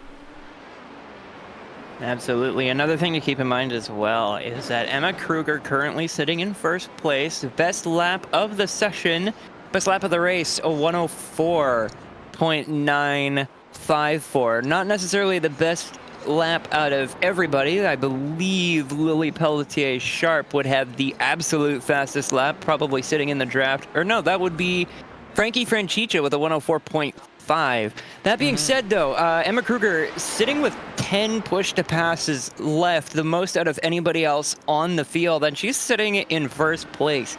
If a lot of people want to try and catch up to her and catch up to her quick, they're going to be using those push-to-passes, but Emma Kruger currently sitting with the upper hand, having the most out of anybody, and also being in the best position on track. Hayward goes off a bit. It's not going to hurt her too terribly much, of course, because she has all that gap back to Franchicia, but that's not going to help her in her quest of trying to go after Constantino either. But you see in the background Franchicia, but just a little off in turn 1 for her. A bit rare to see Hayward off the track there, but does a nice job of gathering it up and keeping it together. And no, for Emma, as we see also the fastest lap times on the left-hand side of your screen, these are all the drivers' best laps throughout the race. Yeah, you don't need them if you're the leader. No one has challenged Kruger all race, so has not had a need to use them. So credit where credit's due. It's just been another dominant performance from Kruger, and Bajent off the same place where we can literally see Hayward's tire marks there, literally off in the same place where Bajent just goes off now. So interesting, starting to see people get loose early on. Now see people maybe get a bit tight or maybe trying to overcorrect the snap, but Bajent the next one to go a lap down. I mean, for a lot of these drivers, you know, 61 laps around this course, you know, it's only about 64 seconds per lap, but around this course, working the wheel as hard as we've seen these drivers working the wheel, some of these drivers are probably getting tired by now, and we haven't even reached halfway yet. Like, this is going to be a very difficult race to try and complete for sure if these little mistakes keep popping up, because on turn one you have quite a lot of runoff to be able to, you know, keep the car safe and clean. But aside from turn one and then that left-hander and right-hander afterwards, turn 2 and 3, it's all concrete, and if you screw up, that's your race. So we may be seeing later in the race some more mistakes as the drivers get more and more exhausted from just wheeling these cars around. Yeah, absolutely. And I'll tell you what, we saw McBride still parked over in turn number 1. That's why that 13 on the track map has stopped. Another mistake there.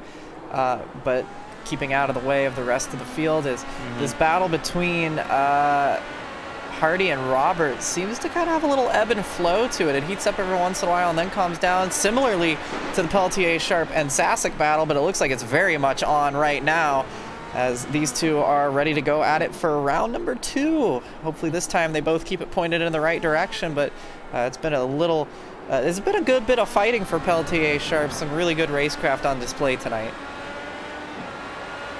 Definitely, Absolutely. I would say definitely probably the best racecraft and wheel-to-wheel we've seen from her ever in ABN. So, absolutely, getting that car as close as you dare to try and use up as much track as is available without making contact. And another thing too that you have to really keep in mind for those viewers at home, when it comes to esports racing like this, you always have to worry about the netcode, the latency, because we're doing this over the internet. There is a potential that even though you don't make contact with another car, that data has to take the position of your car to a server and then back to everybody else's computers, and sometimes the data doesn't quite match up. And you know, especially with the cars as fast and as grippy as the IR-18, you can see a lot of issues. Oh no! Pelletier Sharp going wide. Very deep, and is going to lose positions to Robinson and Zier, but keeps it off the wall yet again. Hayward making a pit stop from 3rd, going to pop her back out into 10th position. She's just rejoined the track now. Must be said, Constantinu gaining just a touch here on Kruger. It's a long road to hoe for her, but you see her in the background going across the oval portion. But starting to reel in Kruger just a little bit here, but Kruger not under too much pressure. She is on the harder tire compounds. They're both on the prime tire. So this is even footing here. This is just Constantinu starting to pull it together a little bit at the tail end of the stint. So let's see. Another thing to keep an eye on that. Another thing to note, Emma Kruger used 1 push to pass. Probably probably a bit in response to Constantinu, because we have to look at these lap times here. It is not a small amount. The gap was down to, or up to, about 9 and some change. It's now poking back within under 6. So we know Constantinu really seems to fire up that race car in the late stage of a race. Or not a race, rather, also a race, but in the late stage of the event, in a stint. And it looks like similarly having that happen again now, as she is again now back within a 6 and some change range. So this is probably the closest we've seen Constantinu get to Kruger all race. Will it stand or not? Not sure, but I think that push to pass from Kruger might be just trying to respond a little bit to the Romanian driver. course, one career win to Konstantinu's name at Rudskogen, and a very good effort and a great battle there. And you can see right behind, I think that might be Bajan. No, it's not. That's actually Zier, who's just made a pit stop. So that is the pass there. Of course, not for positions. You're going a lap down to Konstantino. Of course, they both need to make a pit stop, though, so I don't think that either of them are lap down, or I don't think that Zier's a lap down outright. However, now that Bajan is ahead, I think it might be the case. So Zier, having made her pit stop, we'll see where she ends up, but both the Bajan-Judd competition cars 10th and 11th here. Yeah, I don't know if I really don't think Lilac Zero is necessarily a lap down, considering the pit delta. I really don't think that is the case. But with Emma Kruger's pace we've been seeing throughout the race, being as quick as it is, consistently getting into the mid 105s, sometimes having a 106 here and there. There is a potential for that, where we could see all the way up to about 11th or possibly even 10th being a lap down already, and we're just about, we are just about halfway through this race. There's still about 30 and a half laps to go in the GP of Miami here at Homestead-Miami, and Chris Constantino going for a little bit of a jog on the outside of the track, a little bit of a spin back on track. Thankfully, no damage to the car. Yeah, that's but gonna heading hurt. onto the backstretch now. Yeah, that's really gonna hurt her efforts to get back into this race with Kruger. Kruger gonna be able to breathe just a little easier here. But look at Hayward here fighting Roberts and Hardy, who are on separate pit strategies. Hayward in the 72 getting around Roberts on the oval there, having a go now at Carmen. These three are having a very nice battle indeed, and just on the periphery of that is Pelletier Sharp, who of course had that spin a moment ago. I want to shout out, of course, pit stops still need to cycle for some drivers, but Mike Robinson is up to 5th place at the moment, has had a very quiet race in that number 26 machine, is doing a fantastic job right now. The rookie right behind Eli Sasek, well, not right behind, there are a couple of corners off of each other. You see that yellow number 5 making its way through the rounded edge of the map. But look, on an island, kind of all alone here and doing very nicely indeed in P5. Of course, still needs to make a pit stop, but looking for a real strong mid-top 10 finish here tonight.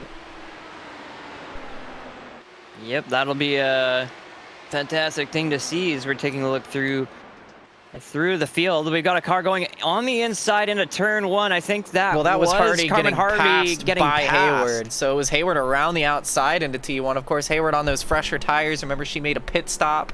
Has been off sequence pretty much all race. We'll see if the strategy works or not. Now they're negotiating Zach McBride, who again doing an excellent job to stay out of the way. Let these guys and girls race up ahead and do their own thing. And yeah, Hardy doing a nice job of trying to recover, having a good run despite the couple of mistakes she's made today.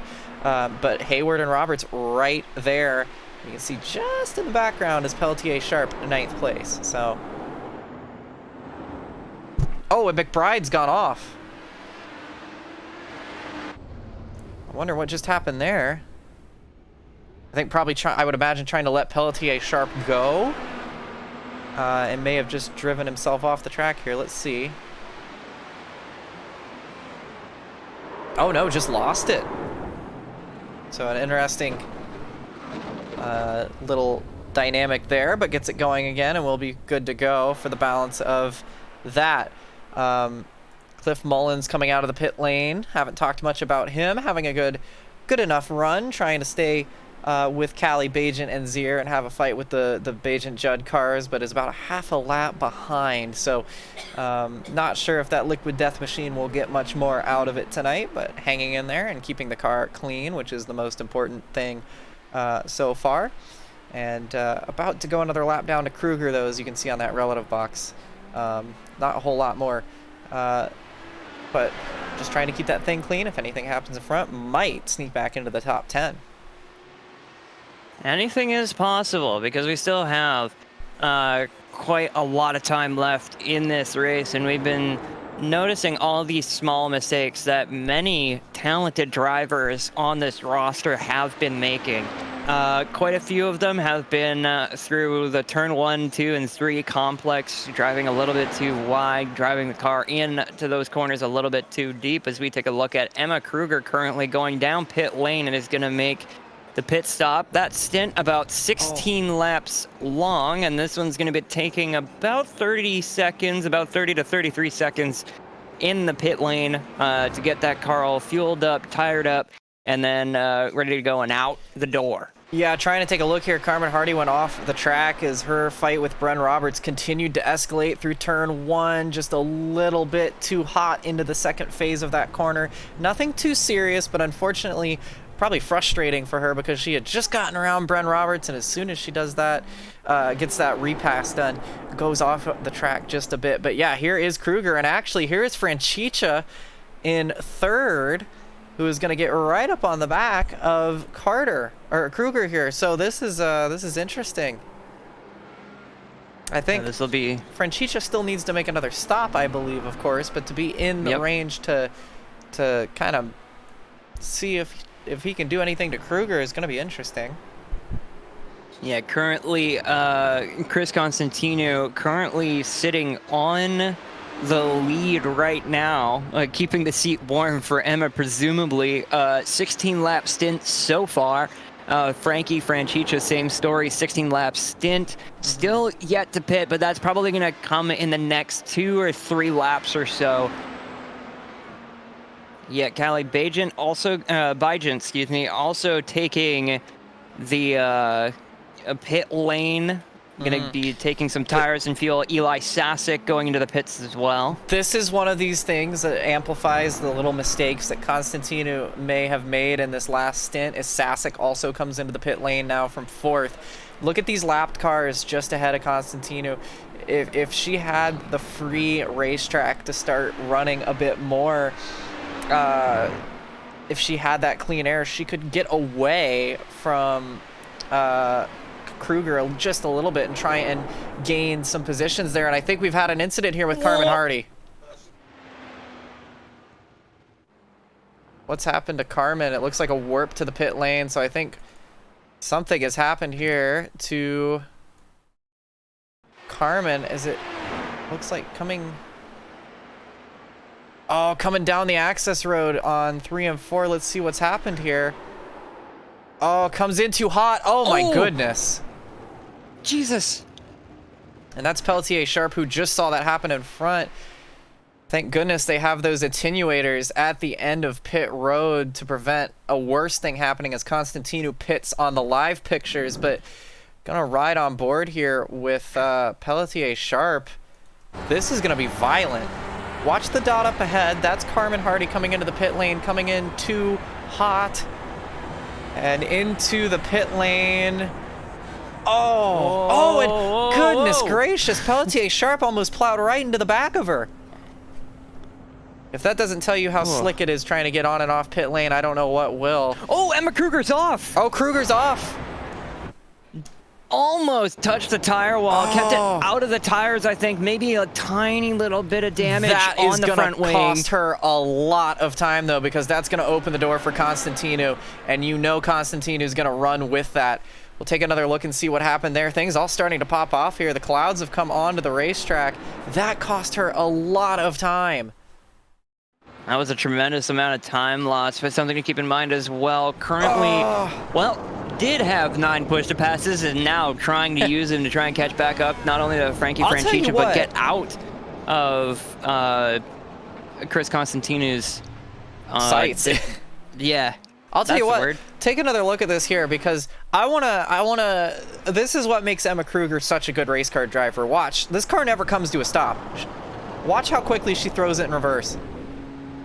I mean, it takes her no time at all. I think she had clutched it in and put it in reverse before that thing even came to a full stop. And that, she lost so much time because she had to back that car up, but that saved her precious seconds that could really matter by the end of this race. So as Constantino comes into the pit lane now, this is going to hand things around a little bit, but that is some incredibly on-the-fly thinking, and this is the kind of stuff that when you look at Emma Kruger, you go, this is a future champion. This is why everybody looks at this number 70 and they there's just respect there. This is one of the youngest talents on our ABN grid, but probably one of the most highest potential of anybody else on this field. So it's stuff like that she can make those mistakes and still get away with it, but she can't make too many of them because that could have been race over if it was a few more feet too late. But credit where credit's due, a great save and a good recovery there from Kruger. We'll see how that all shakes out though once we get through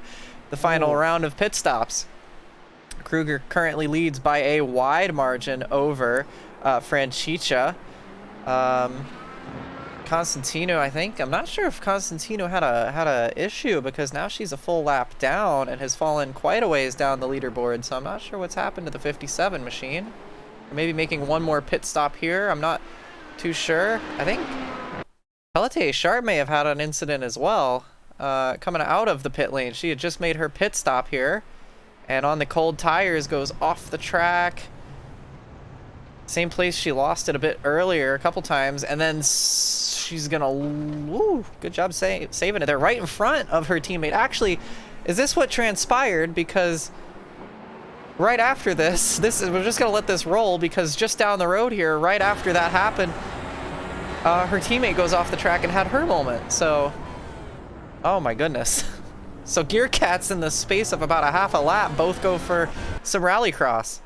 Something else I noticed as well is on the other side of the track in turn 1, I saw about 4 or 5 cars go wide on turn 1, and that was just about the time where the cloud cover really started to affect the track. So I wonder if that cloud cover might have affected the track temperature so much and affected the temperature of that rubber on the track as well so much. It sure that could. As soon as you got cloud cover, it seems like it turns to ice.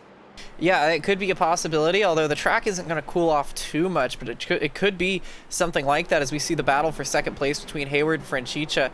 It is definitely something that could have been the case. Of course, when it got colder, the wind gusts may have gone up a bit when the clouds covered. That could be something. That is definitely one of the corners where cloud cover is going to, or wind difference is going to make the biggest difference on the track in that high speed, high load corner.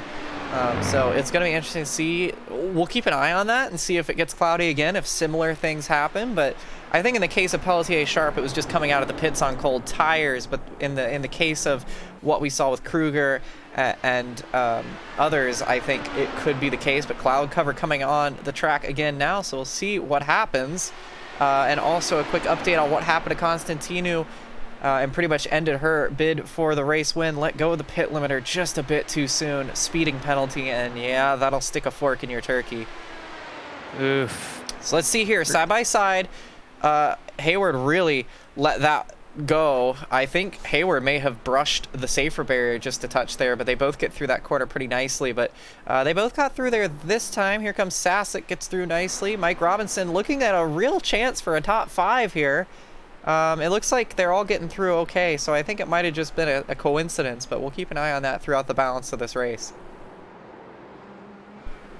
So currently, as things stand, with coming to about 20 to go, in first place and has been holding it pretty well for the entire race, aside from pit stops, is Emma Kruger from Belgium. Behind her is Frankie Francica in second position, and then behind Frankie is Olivia Hayward. Both of those drivers currently battling for second. Olivia Hayward probably wishing she'd be battling for first instead. This is going to be, if she managed to make that pass work, it's going to be another second finish, 4 times already. Fourth, just behind Olivia Hayward by a few seconds, just on the horizon, Eli Sasek. And then rounding out your top 5 is Mike Robinson, currently 43 seconds behind the leader. Yeah, but doing a fantastic job, up 6 positions from the start, and a little bit of commentator's curse. Hold on to it, buddy. I gotta say, I'm really thankful. But keeps it off the wall. Now is going to lose a position to Brun Roberts here and may lose another one to Zier. Where is Lilac? Here comes Zier and Pelletier-Sharp. Ooh. Oh, yeah. Not a bad. Okay. I think that was more camera angle than anything. Because as soon as the camera angle cut, you saw how much room there was, but not doing us too much justice. But now they're going to fight each other Here for position. So actually interesting here. It looks like Constantinu is actually going to be disqualified from this race because you are only allowed a limited set of tires, and she has yet to adhere to the tire set. So of course we have two compounds on hand, the option and the prime tire. The option being the red walled and then the prime being the black wall tires that we see on Zier right now. Ran out of tires to change and no longer has any more and is yet to adhere to that. So that's day done for the 57 team, unfortunately, who had a real shot at winning this race for a bit and was going to try to be the thorn in Gearcat's side, but unfortunately it's going to be all for naught. But what this does is this opens the door now for Mullins and Bajent, because now they have an opportunity to go for the top 10. Bajent already in 10th, but Mullins looking at a top 10 now. McBride going to gain another position. That's good news for them. It's going to give everybody an extra spot here as this battle continues to heat up between Robinson, Zier, and Sharp. Yeah, this is by far the closest, and the closest battle we've got so far. Are currently on track, and sniffing the gearbox, trying to get on the gas, but Mike Robinson not quite getting on the gas soon enough for Lilac Zier, but keeping it straight. Lilac Zier currently sitting in the middle of this triple pack. That was a lot of discipline, not just running Mike over. Well, you have to be disciplined. You can see it. Look at them serpentining down the straightaway here now. Pelletier Sharp going to try to look for a move down into turn number 1, and Zier has to back out of it. Is actually going to give that position to Pelletier Sharp. And again, for the second time in a row now, Robinson goes off in turn number 1, fighting the pressure, but keeps it off the wall. So Pelletier Sharp going to get 2 positions in 1 corner on that, but Zier still looking for something to fight back with. So let's see what happens here. I'm not sure if Zier's going to be able to hang on or not. Keep an eye on the gaps there. You see how much time Robinson lost with that little mistake. Going to lose 5 seconds and change. Pelletier Sharp now within a second, outside of a second to Zier. So I think that fight may be done for now. Hayward back into the pit lane for the final time tonight. Mike Robinson also coming over the radio to let Emma know that he'll let her by on the back stretch. So Emma Kruger going to be lapping Mike Robinson currently. Mike on the 9th lap of his stint, while Emma Kruger is on the 10th. So they are on the same pit cycle. And here comes Pelletier Sharp and Zier on the left-hand side, passing Hayward here. But critically, Robinson with those mistakes, you see now coming down the start-finish line, probably will not pass Hayward here. Even though Hayward, of course, making her final pit stop, she can make it to the end from here. Looks like she's just about going to stay on the lead lap ahead of Kruger. But more importantly, is going to be ahead of Mike Robinson and has 1 less car to pass. This is actually kind of an ideal scenario for Hayward, because look at all the clean racetrack now that she has in front of her with that pit stop.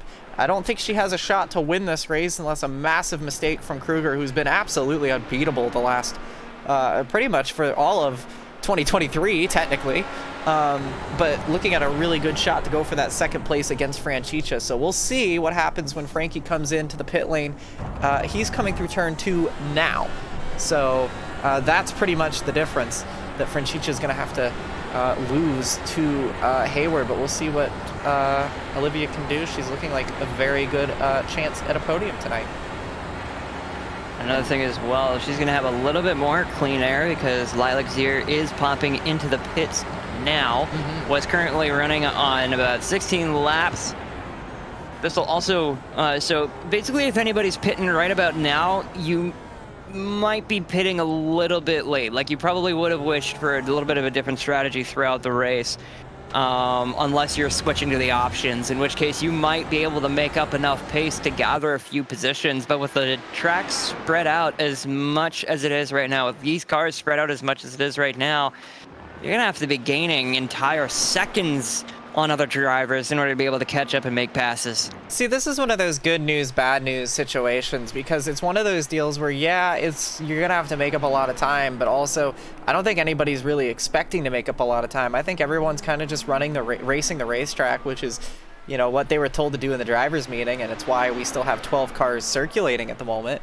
But just run the racetrack, run your race, and whatever happens, happens. It's been one of those quintessential road course races. We've had some really good fighting. We've had a couple of mistakes here and there for drivers, but you know, it's just turning out to be one of those races. Everybody, you know, we've had a safety car free race, which I think surprised a lot of us. I think we expected a lot more carnage early on, but our drivers on track today all doing a fantastic job. Some great wheel-to-wheel action and some very good sportsmanship from the back markers to let our leaders go on with their day. There hasn't been too many real controversies, and for ABN, as it's been the last couple of weeks, that's probably the best thing we could hear right about now. But, oh, Cliff Mullins has gone off in the 37 and is going to get that thing going again, but had a bit of an off in the Calamity Corner, which I thought it would be the Calamity Corner rather, but it seems like turn one's claimed more victims today, but that was just a bit in front of Kruger, and Francicia has gone off as well, I believe. Let's have a look here. This is, you'll see, yeah, that's Francicia right there. Going into turn number 2.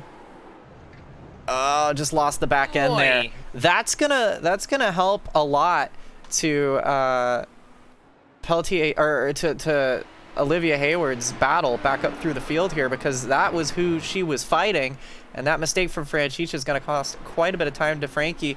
Big shout out to Aerotech, who is joining this stream with 38 viewers. If you're just joining us here on ABN, we're glad to have you. I'm Christina Ryan alongside Strix9 Pulsatrix, and I believe Sassek's just gone off as well. We are in the dying stages of the Miami Grand Prix. It is Emma Kruger, Frankie Francicia, and Bren Roberts currently with 13 laps to go in round 7 of the ABN Champ Car preseason challenge.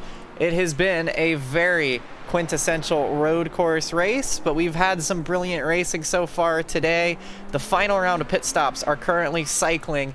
We're keeping an eye on that 72 of Olivia Hayward, who is a real good shot for P2 tonight, as we see Bren Roberts now into the pit lane, Strix.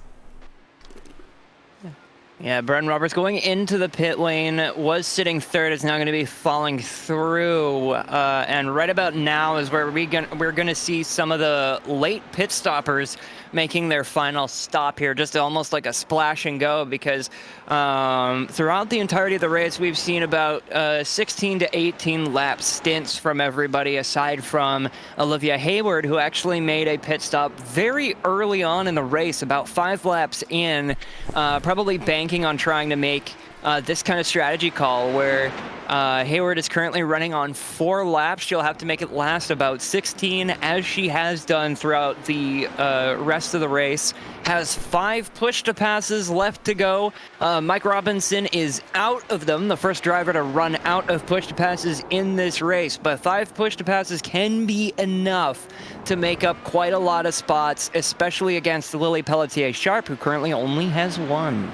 Yeah, and critically, Mike Robinson back into 5th place despite the issues that he had a little earlier. So it looks like he could still be on for a really good finish tonight. Granted, I don't know if he has to make another pit stop. I think he may have to, but he's doing very nice to at least put those incidents behind him and get back into the show here. So the goal for Hayward is to, 1, stay on the lead lap here in case we get a late race safety car for some reason, but 2, gaining on Pelletier-Sharp here. She's in a gear cat sandwich. She's going to be trying as fast as she can to get through Pelletier-Sharp and into clean air, because the race with her is not with Pelletier-Sharp right now. It's with Francicia, who just had a pretty big mistake a couple of laps ago, which is really going to help Hayward out. And I think this is the retirement point now for Constantinu, because with no tires left and out of fuel, the 57 machine, who is going to be disqualified at the end of the balance of this race anyway for failing to make that tire compound change, is going to be out of tires and get that fuel. So the next time that car comes in, it'll be game over for her. And here comes Emma now into the pit lane. So it shouldn't be too much of an issue here for her, because Francicia still needs to box anyways. But this is the interesting bit. Will Francicia take the lead at any point here, or will Kruger have an easy go of it? Because you see that number 2 on your track map, that is Frankie Francicia, who is just now coming into the final real corner and headed back onto the oval. And there he goes. So watching Kruger, who will probably come in for a splash and go, and some tires.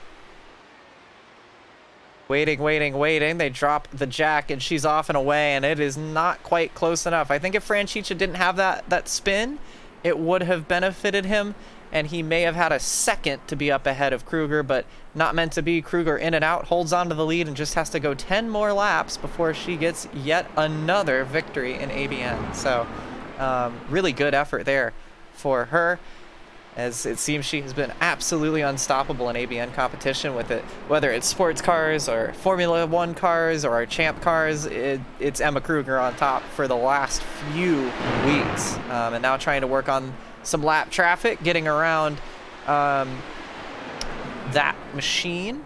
I believe that, I don't think that's Mullins. Robinson enters the pit lane now for his final stop. And actually it is Cliff Mullins in the 37 that Kruger just dispatched and is now going after Callie Bajent, or excuse me, Lilac Zier. Callie Bajent now in turn number 1 and 2, making her way through that complex. So at the line, Kruger now, that looked like it was a bit more of a battle than it really was, doesn't it? Kruger ahead by a wide margin. We're waiting to see what happens when Franchicha pits, and I believe Pelletier Sharp may have to make another pit stop still as well. She's only made 2 stops so far. So Pelletier, Sharp, and Franchicha need to pit. That should hand second off to Hayward. So I guess eyes will be on Eli Sasic to see who will get. It's going to be between Sharp, Franchicha, and Sasic to see who gets that final spot on the podium. And Pelletier Sharp is in. Yeah, as you mentioned, Lily having to pit. She does make that decision now. I'm going to be taking a splash and go likely because, yeah, just there is not enough fuel in the tank to even save enough to go 9 more laps when she'd already done about 16. About 18 is about as far as we've seen any driver go. And at that point, you're probably losing so much time trying to save enough gas to get around the lap again. That is just not even worth it. Yeah, just a splash and go. Lily already out on track. Oh, and goes off and around because I don't think she was expecting Bren Roberts to be there, but was fighting with Bren Roberts. Bren went off too. So for the second time tonight, Sharp has crashed with another driver that they never touched. And now that opens the door for Kruger to pass both these lap cars and get some clean air to run with. So Sharp was coming out of the pit lane, was fighting Bren Roberts. So here we'll see it from Roberts' POV. Looking ahead, watch for Sharp to come out of the pit lane here. And then she tries to throw it in to keep the fight going. Roberts giving her a bit of room and then clipping the grass in reaction there. We'll take another look at this from Pelletier Sharp's POV now. Now, keep in mind, they're racing for position out of the pit lane here. Just hops the curb, and I don't know if that was netcode. I don't think it was netcode. No. I didn't see Bren Roberts' car pop into the air or get. I didn't see any movement from just contact. It seemed like they just got really wide on those curves and lost control. Oh, and Sharp goes off again here. Once again going off in turn 1. This has been a big trouble throughout the entirety of the race for those of you just tuning in through the Aerotech raid. Turn 1 has been a tremendous problem here tonight. A lot of cars going very wide, and there's a very good reason for that. You're coming off the oval banking, coming into turn 1. The braking zone is not straight at all, and then it seems to be a bit of an off-camber corner as well, because like as soon as you get turned in, there's the transition, and then you're braking again, and then that corner has been really greasy all day. Well, it doesn't help when these drivers are flying in and out of the dirt, on and off too, because of course with iRacing's dynamic, not dynamic track, but the way that the dirt gets thrown back on the track, if enough cars come through, it is literally greasy. It's dirty through there, and that takes even more and more grip away as this race goes on, and as more people make mistakes through there and bring more gravel and dirt and marbles back onto the racetrack. So it has caught out a lot of drivers. Emma Kruger in Sector 2 was caught out as well. These are some very talented drivers that have been struggling quite a bit with things here. So somebody asking McBride went off again. I don't think it was in turn 1. McBride went off on the re-entry to the oval. Of course, McBride here for seat time has done a great job. Probably the best back marker of the year award. Has not really hurt anybody else's race, but has had some incidents, but that's what the seat time's for. This is the preseason series. So there you go. Ooh, Cliff Mullins going for a spin on the infield just before the final corner, getting onto the oval transition. And here comes Mike Robinson, who looks like he's going to settle into 8th. Was looking like had a shot to get a top 5 tonight, but 8th place, nothing to slouch at. Still up 3 positions from where he started. The rookie doing very nice for Agent Inc. And considering his best finish was 10th, this is about to be a new best finish in ABN competition for him. And Franchicha is in the pit lane as McBride gets out of the way for Kruger. So Franchicha in the pits. Where is Hayward? This is where that battle for second is going to be. Hayward's coming back onto the oval now. So let's have a look here and see what happens. Looking back from Franchicha, the slow roll down pit lane. Meanwhile, Olivia Hayward has pushed a pass on. So while Franchicha is going this slow, Hayward is pushing the car to its absolute limit, giving it all the power it can muster. But Frankie's out. Here I come. No, here we come right here. That's Hayward in the background. She's just about to get by and looks like she will. Franchicha going to be pushing hard though, because this is fresh tires for Franchicha. So this is the battle for second and third on your screen. And I believe Franchicha does have a set of option tires on. So slap the options on. So fresh tires, if he can get them fired up, the Spaniard has a shot to better his best finish ever by 1 position on Hayward and really throws it in there deep.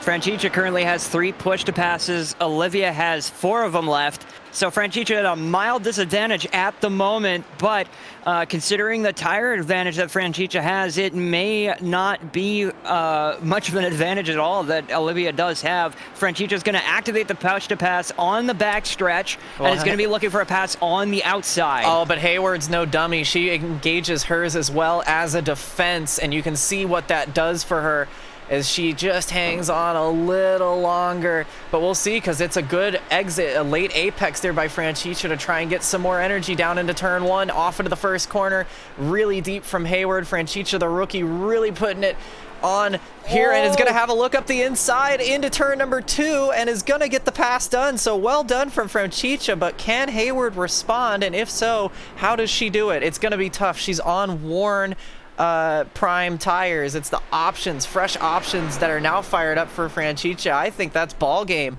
A great move from the young rookie to get around Hayward, who looks like she's set for her third place in Miami here. Because for those that are just joining us, we raced the oval last week and it was Kruger who won, Hayward in 3rd, and Zira in 2nd. Zira running 6th today, but 1st and 3rd on the podium, looking like they are going to be the same so far. Yeah, I'd like to ride a little bit on board with Hayward so you can see just how much of a struggle Hayward is trying to have with this car. Like, you can see just how much input she's having to make through turns 1, 2, and 3 that we're going to be seeing coming up shortly. Going to be taking that transition and then getting onto the brakes gently and smoothly, moving the wheel gently in there. You can see the 4-wheel drift coming through that corner, getting maximum slip angle. And you can see just how much wheel input, a little bit loose on the exit. You can see the graining too. You can see the graining. And as she works her way through, I don't want to take attention off of her struggles here, but look at this. This is the battle between Zira and Sharp for the top 5. So Sharp and Zira are fighting. If something happens to them, Bren Roberts is there for the taking, but Lilac Zira trying to go after it. She's got 1 win to her name. Lily Pelletier Sharp fighting for a career best in Champ Car. Her previous best finish is 6th. She started on the outside pole today and is looking to better that result from Watkins Glen. Not able to do it on this occasion for Zier, so it's still going to be Pelletier Sharp in 5th, and this has opened the door. Look at Bren Roberts, who is now joining this battle. We're going to have this one go to the end, I think, because there's only 2 laps to go. And oh, by the way, they're all a lap down to Emma Kruger. On top of that as well, Bren Roberts, 1 push to pass. Lilac Zier, same story. Lily Pelletier-Sharp is out of them, but is on the option tires, on the faster tires. So this will be an interesting battle between Bren Roberts and Lilac Zier. Unless Lily makes a mistake, I think she'll be able to pull away fairly quickly here on the fresher and better tires. However, and Bren Roberts make a spin. Oh, Roberts does go around just behind as the white flag is now being shown to Kruger, and will be shown to Sharp and Zier now. So Roberts spins, so it's now one-on-one. The goal now for Zier is to get to as close as possible to Pelletier-Sharp to have an opportunity then to have that push to pass. You don't have to be the better car right now. You just need to be within drafting range of Pelletier-Sharp. You can hit the push to pass and get around her. So, and you can see that's what she's doing. We know Lilac Zier, the wise old head, one of the most experienced drivers in the field. Of course, she's a rookie in these cars, but she's already shown how much knowledge she has in motorsport, and she's used that to get her win at Dover a few weeks ago. However, this is all going to be just behind Emma Kruger, who is now coming onto the oval to take the checkered flag, so we'll keep an eye on that in just a moment's time. But it is all eyes on Emma Kruger, the Belgian driver, gonna once again come around and she's gonna sweep the Miami rounds, wins on the oval, wins on the road course, and coming out of turn 4, it's Emma Kruger for Gearcats, doubling down in Miami. She wins the GP, and just behind that now, here comes Zier on the push to pass on Pelletier-Sharp. Whoa. Can she get it at the line? She will. She'll get Pelletier-Sharp right at the last second. And that is a good bit of defensive attempt from Sharp and a great bit of driving. We knew Lilac Zier would pull that on the wisest time, and she did on the older tires. It's going to be Franchicha coming home now to try and get second place. It looks like it's not going to be too much of a fight because Hayward, with the struggles we saw, is going to come home for third, which is going to be great for her. She's going to double down on third places here in Miami, but Franchicha is going to come home second. That's an excellent result for the Spaniard, and I believe his second podium in his career, and another great effort from Hayward. Sasek now by himself, it looks like, is going to come around to take P4. He's the last car in the top 5 that needs to finish yet. So we'll take another look at that finish there in just a second while we were watching Emma take home the win. in the chat sign on saying the snipe is correct. Take a look at this, ladies and gentlemen. Look at the gap coming back onto the oval between Pelletier-Sharp and Lilac Zier. It was a fantastic move from Lilac Zier, saving that push to pass for this exact occasion. Lily Pelletier-Sharp also made a slight mistake on the previous corner leading onto the oval, opening the door for Lilac Zier to make this pass. And the thing is, if Lily Pelletier-Sharp had not made that mistake on the second to last corner on that transition into the banking, I would almost assume that she would maybe make it even closer, if not defend that position. Yeah, but you could see the bobble just there, turning in a little bit too. it. Yeah, Almost locks the rears. a little bit. Yeah, and I think with how close this pass was, that was what the difference was. We were riding on board now with Zier. She obviously at this point on the push to pass. We can go actually take a look at her onboard. You see that green square on her dashboard. That is the proof that she's on that push to pass, staying in the slipstream till the last second, pulls out, gets up alongside, and that's all she wrote, folks. You cannot defend that kind of move, and that's why you want to save push to passes to the very end. Zier jumping into the top 5 and knocking Pelletier-Sharp out at the last 500 feet. And Emma Kruger now sitting on the start-finish line, doing a fantastic job throughout this race, basically controlling the lead all throughout, aside from the pit cycling. But of course, when you're in pit cycles and everybody's taking their pits at different times, sometimes you're in the lead, sometimes you're not. But Emma, unfortunately, going to be unavailable for comment today, but congratulations to you nonetheless for a fantastic, very consistent drive today.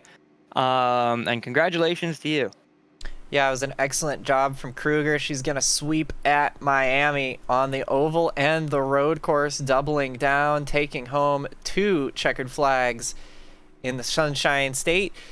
we will see if we can have a word with either Franchicha or Hayward. We have Hayward in the booth now. I'm not sure if we'll be able to speak to Franchicha, so we will go ahead and pull in Olivia Hayward while we can, and maybe pick up an interview with someone further down the grid if we can't find anywhere else. But Olivia, this is Christina and Strix in the ABN booth. You got a copy? Yeah, no copy. All right. Well, we know you've been having some illness on and off today. Or this week, rather, leading up to this race. It is a P3 for you, a very interesting and alternate strategy. Walk us through that strategy, first of all, and walk us through the last few laps for you. Pretty simple. I did feel it wasn't worth trying to save for a two-stop. I guess no one ended up trying to do that.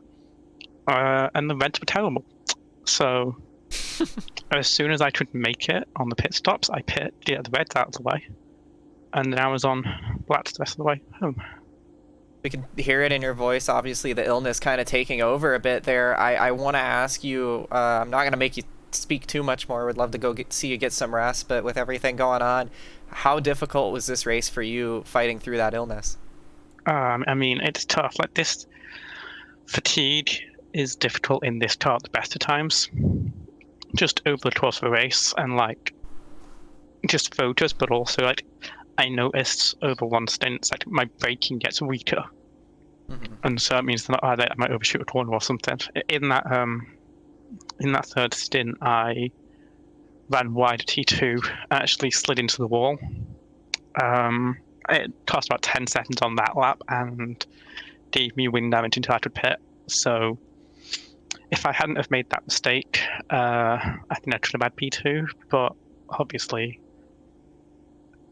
I was just looking for whatever I could get today. I knew Emma would be untouchable. She always is. So yeah, it would have been nice to have second, but a podium's a podium, you know? Yeah, absolutely, and definitely one that you can take a good night's sleep on, I hope. Yeah. Before we let you go, and hopefully let you get some tea and relax and some medicine, is there anybody you want to say thanks to? Anybody you want to shout out? Yeah, Prismatic, the sponsors, I'm not listing them because there's too many and my voice is shot. But all of them, you've probably heard of before. And yeah, just shout out to everyone who makes this happen. Shout out to Emma, tying an ABN record by winning 6 champ car races, winning 3 back-to-back, which is ridiculous. And yeah, shout out to you two for putting the commentary on. I'm looking forward to watching it back tomorrow, for sure. Well, it's a great effort, O'Hare. I hope you can get some rest, and we hope you feel better soon, but a great effort and a great, well-earned podium for you. Thank you. We can see now Emma Kruger burning it down, literally burning that Mercedes engine out of the thing. The heat a little too hot to handle for that car, all things considered. But we'll see if we can have a word here with Carmen Hardy, who is the only other person in a race reporter or interview queue. So we'll pull her in perhaps and see if we can get her in. Carmen, if you're not busy, this is Christina and Strix in the ABM booth. You got a copy? Yeah, I got a copy. First of all, it's been a race of attrition for you. It seems like shades of Charlotte, where you had a really, really good start, and then things kind of started to fall apart from there. But first of all, that was a hard lick into the wall. We know you run your force feedback settings quite high. Everything feeling okay on the wrists? And second of all, what happened? Yeah, just going through pit lane, had a little bit of a sort of just like a little bit of a wobble, and trying to clip the brake, I clipped the clutch as well, and it just completely made it unsavable. Just still kind of getting used to the left foot throttle and brake and everything, and it caught me out tonight. Up until that point, had a really fun battle with Bryn and Callie. Absolutely a lot of fun. Cold tires, not friendly, but we're going into one of my favorite short ovals next week. So the points battle for me is completely over. It's all about just enjoying these next 2 races. And yeah, I'm still learning a lot. This was a lot of fun. This was a way better race than I think a lot of people expected it to be. And yeah, I can't give enough credit to everyone that races in this series. They make it so much fun. We didn't have the fastest car. The number 96 Buick was just a little bit off, not where I wanted it to be. But it was fun being elbows out for a good chunk of the race. Yeah, absolutely. And moving forward now, of course, we have some fun tracks on the schedule as we get ready to close out the preseason schedule and get ready to get back into the swing of a full competition. You have a few more races left in this car. What are you looking forward to most, and how are you going to try to make the most of it? You already have the one win that's got the monkey off your back, but still a couple more opportunities out there. Are we going to see that 96 in victory lane again? That's the hope. Richmond next week. It's a track that I love so much. It's a really fun 3/4 mile oval. I love the short tracks a ton. Glad we get to do one.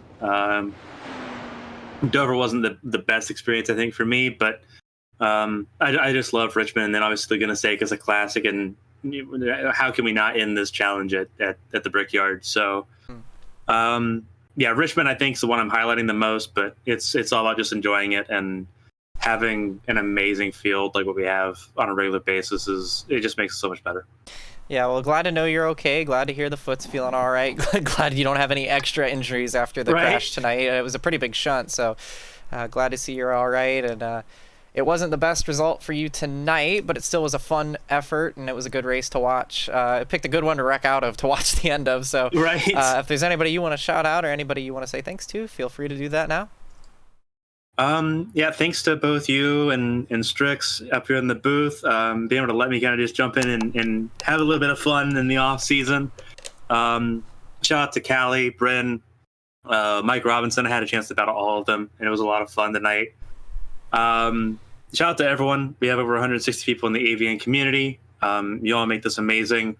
HTL, Agent Inc., ARCS, everyone that helps kind of make ABN tick and gives us the ability to do what we do.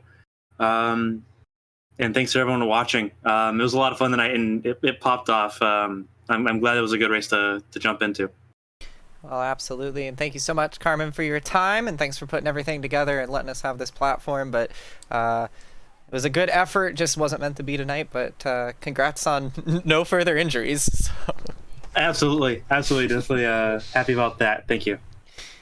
Good to hear she's okay after that shunt, of course. And of course, already running on a broken foot, so it's impressive enough as it is for her, everything considered. But that'll do it for the interviews because of not being able to get a hold of second or our winner, Emma Kruger. But of course, Emma in the chat saying, we know she's a bit of a bowler. She's saying in the chat, gobble, gobble, because that's 3 in a row for her. And of course, we mentioned tying the record, and Yerky. a bit of a yerky for her, and becoming now the most winningest driver in ABN Champ Car competition alongside James Pierce. So not a bad role to have whatsoever. So with that being said, we'll have a look at the results here for one last go of it. We want to, of course, say a big shout out and congratulations to Frankie Francicia, even though we didn't get to hear from or speak to him. But yeah, great effort. Still 2 ovals left, but tonight, with everything panning out, it's Emma Kruger on top one more time, sweeping the rounds of Miami, and Francicia second and Hayward third, sweeping a 3rd place here in Miami as well. Great effort from everybody tonight, and the Spaniard's going to be pretty happy with that 2nd place, I'd say, Strix. Absolutely. It was a fantastic race from all drivers today at Miami. With running through it just real quick, Kruger, Francicia, Hayward, Sasek, and the fantastic battle between Zier and Pelletier Sharp on the last few laps. That was fantastic to watch.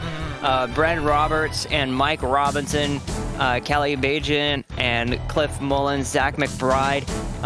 The last 2 drivers I've mentioned, both doing their best to keep the cars on track and try and gain some extra experience, both rookie drivers, and Zach McBride especially fairly new to the car on the road side of things, but doing a very good job, Zach, keeping out of everybody's path and doing the good sportsman thing and letting the other racers race while he tries to get to grips with the IndyCar in the grip racing, road racing format. No, absolutely. And then Carmen Hardy, Leigh Overton, Judith Cooper, Chris Constantinu getting a disqualification as a result of tire disqualification, tire regulations, and then Alex Martin did not start the race. Yeah, and I wanted to point out, by the way, you mentioned McBride not being very high up the leaderboard tonight as far as position goes, but I can guarantee you there's not a single driver on the field that learned more than he did tonight. It was a good effort from him, and he brought it home. He had a lot of mistakes, but he wasn't there to race for a win. He was put in that car to learn, and that's exactly what he did. And he didn't take anybody else out with him. So a good effort all around for that. But I just gotta say, Emma Kruger, absolutely phenomenal driving.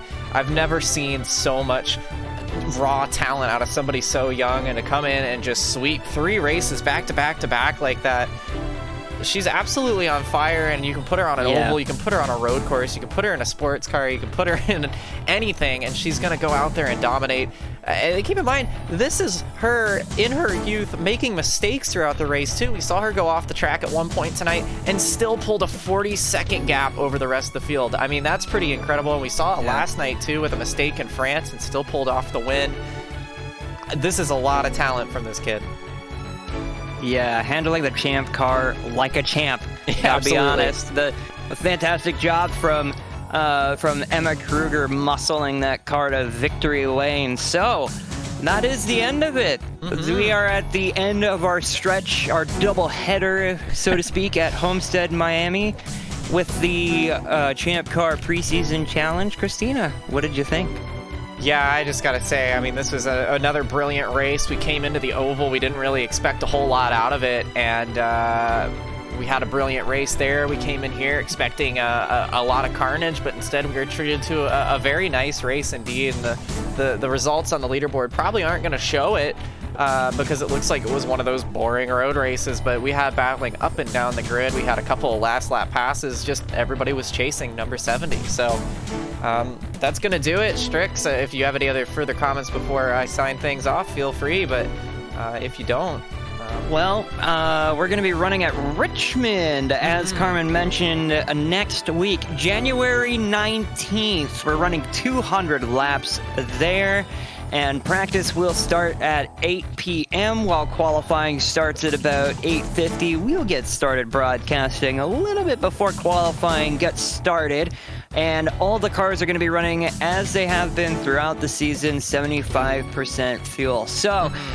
we've seen previously on the oval races a lot of fuel strategy coming into play and benefiting the drivers huge, and I don't think Richmond being a short oval is really going to change much of that. So be sure to tune in next week for Richmond. That one is going to be exciting because, as we've seen, every time we go to an oval, it's kind of based. It's kind of great. So it's the shortest. Tune in.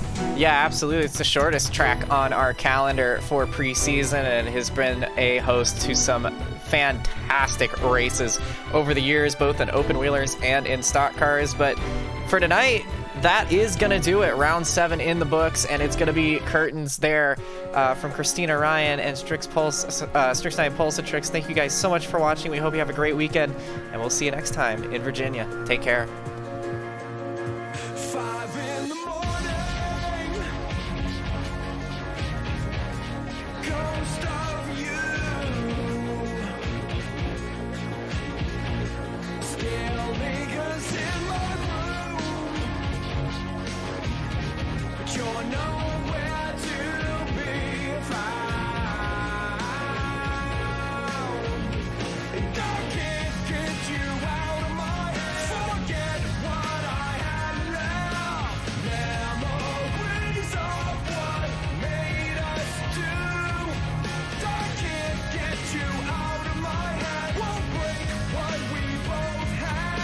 Illusions of the past.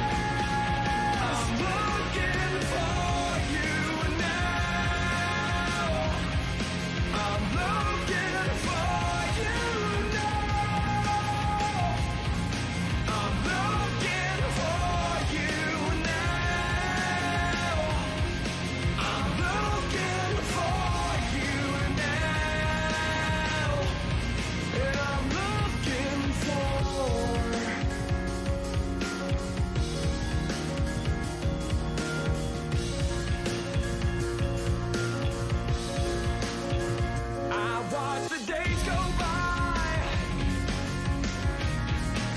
say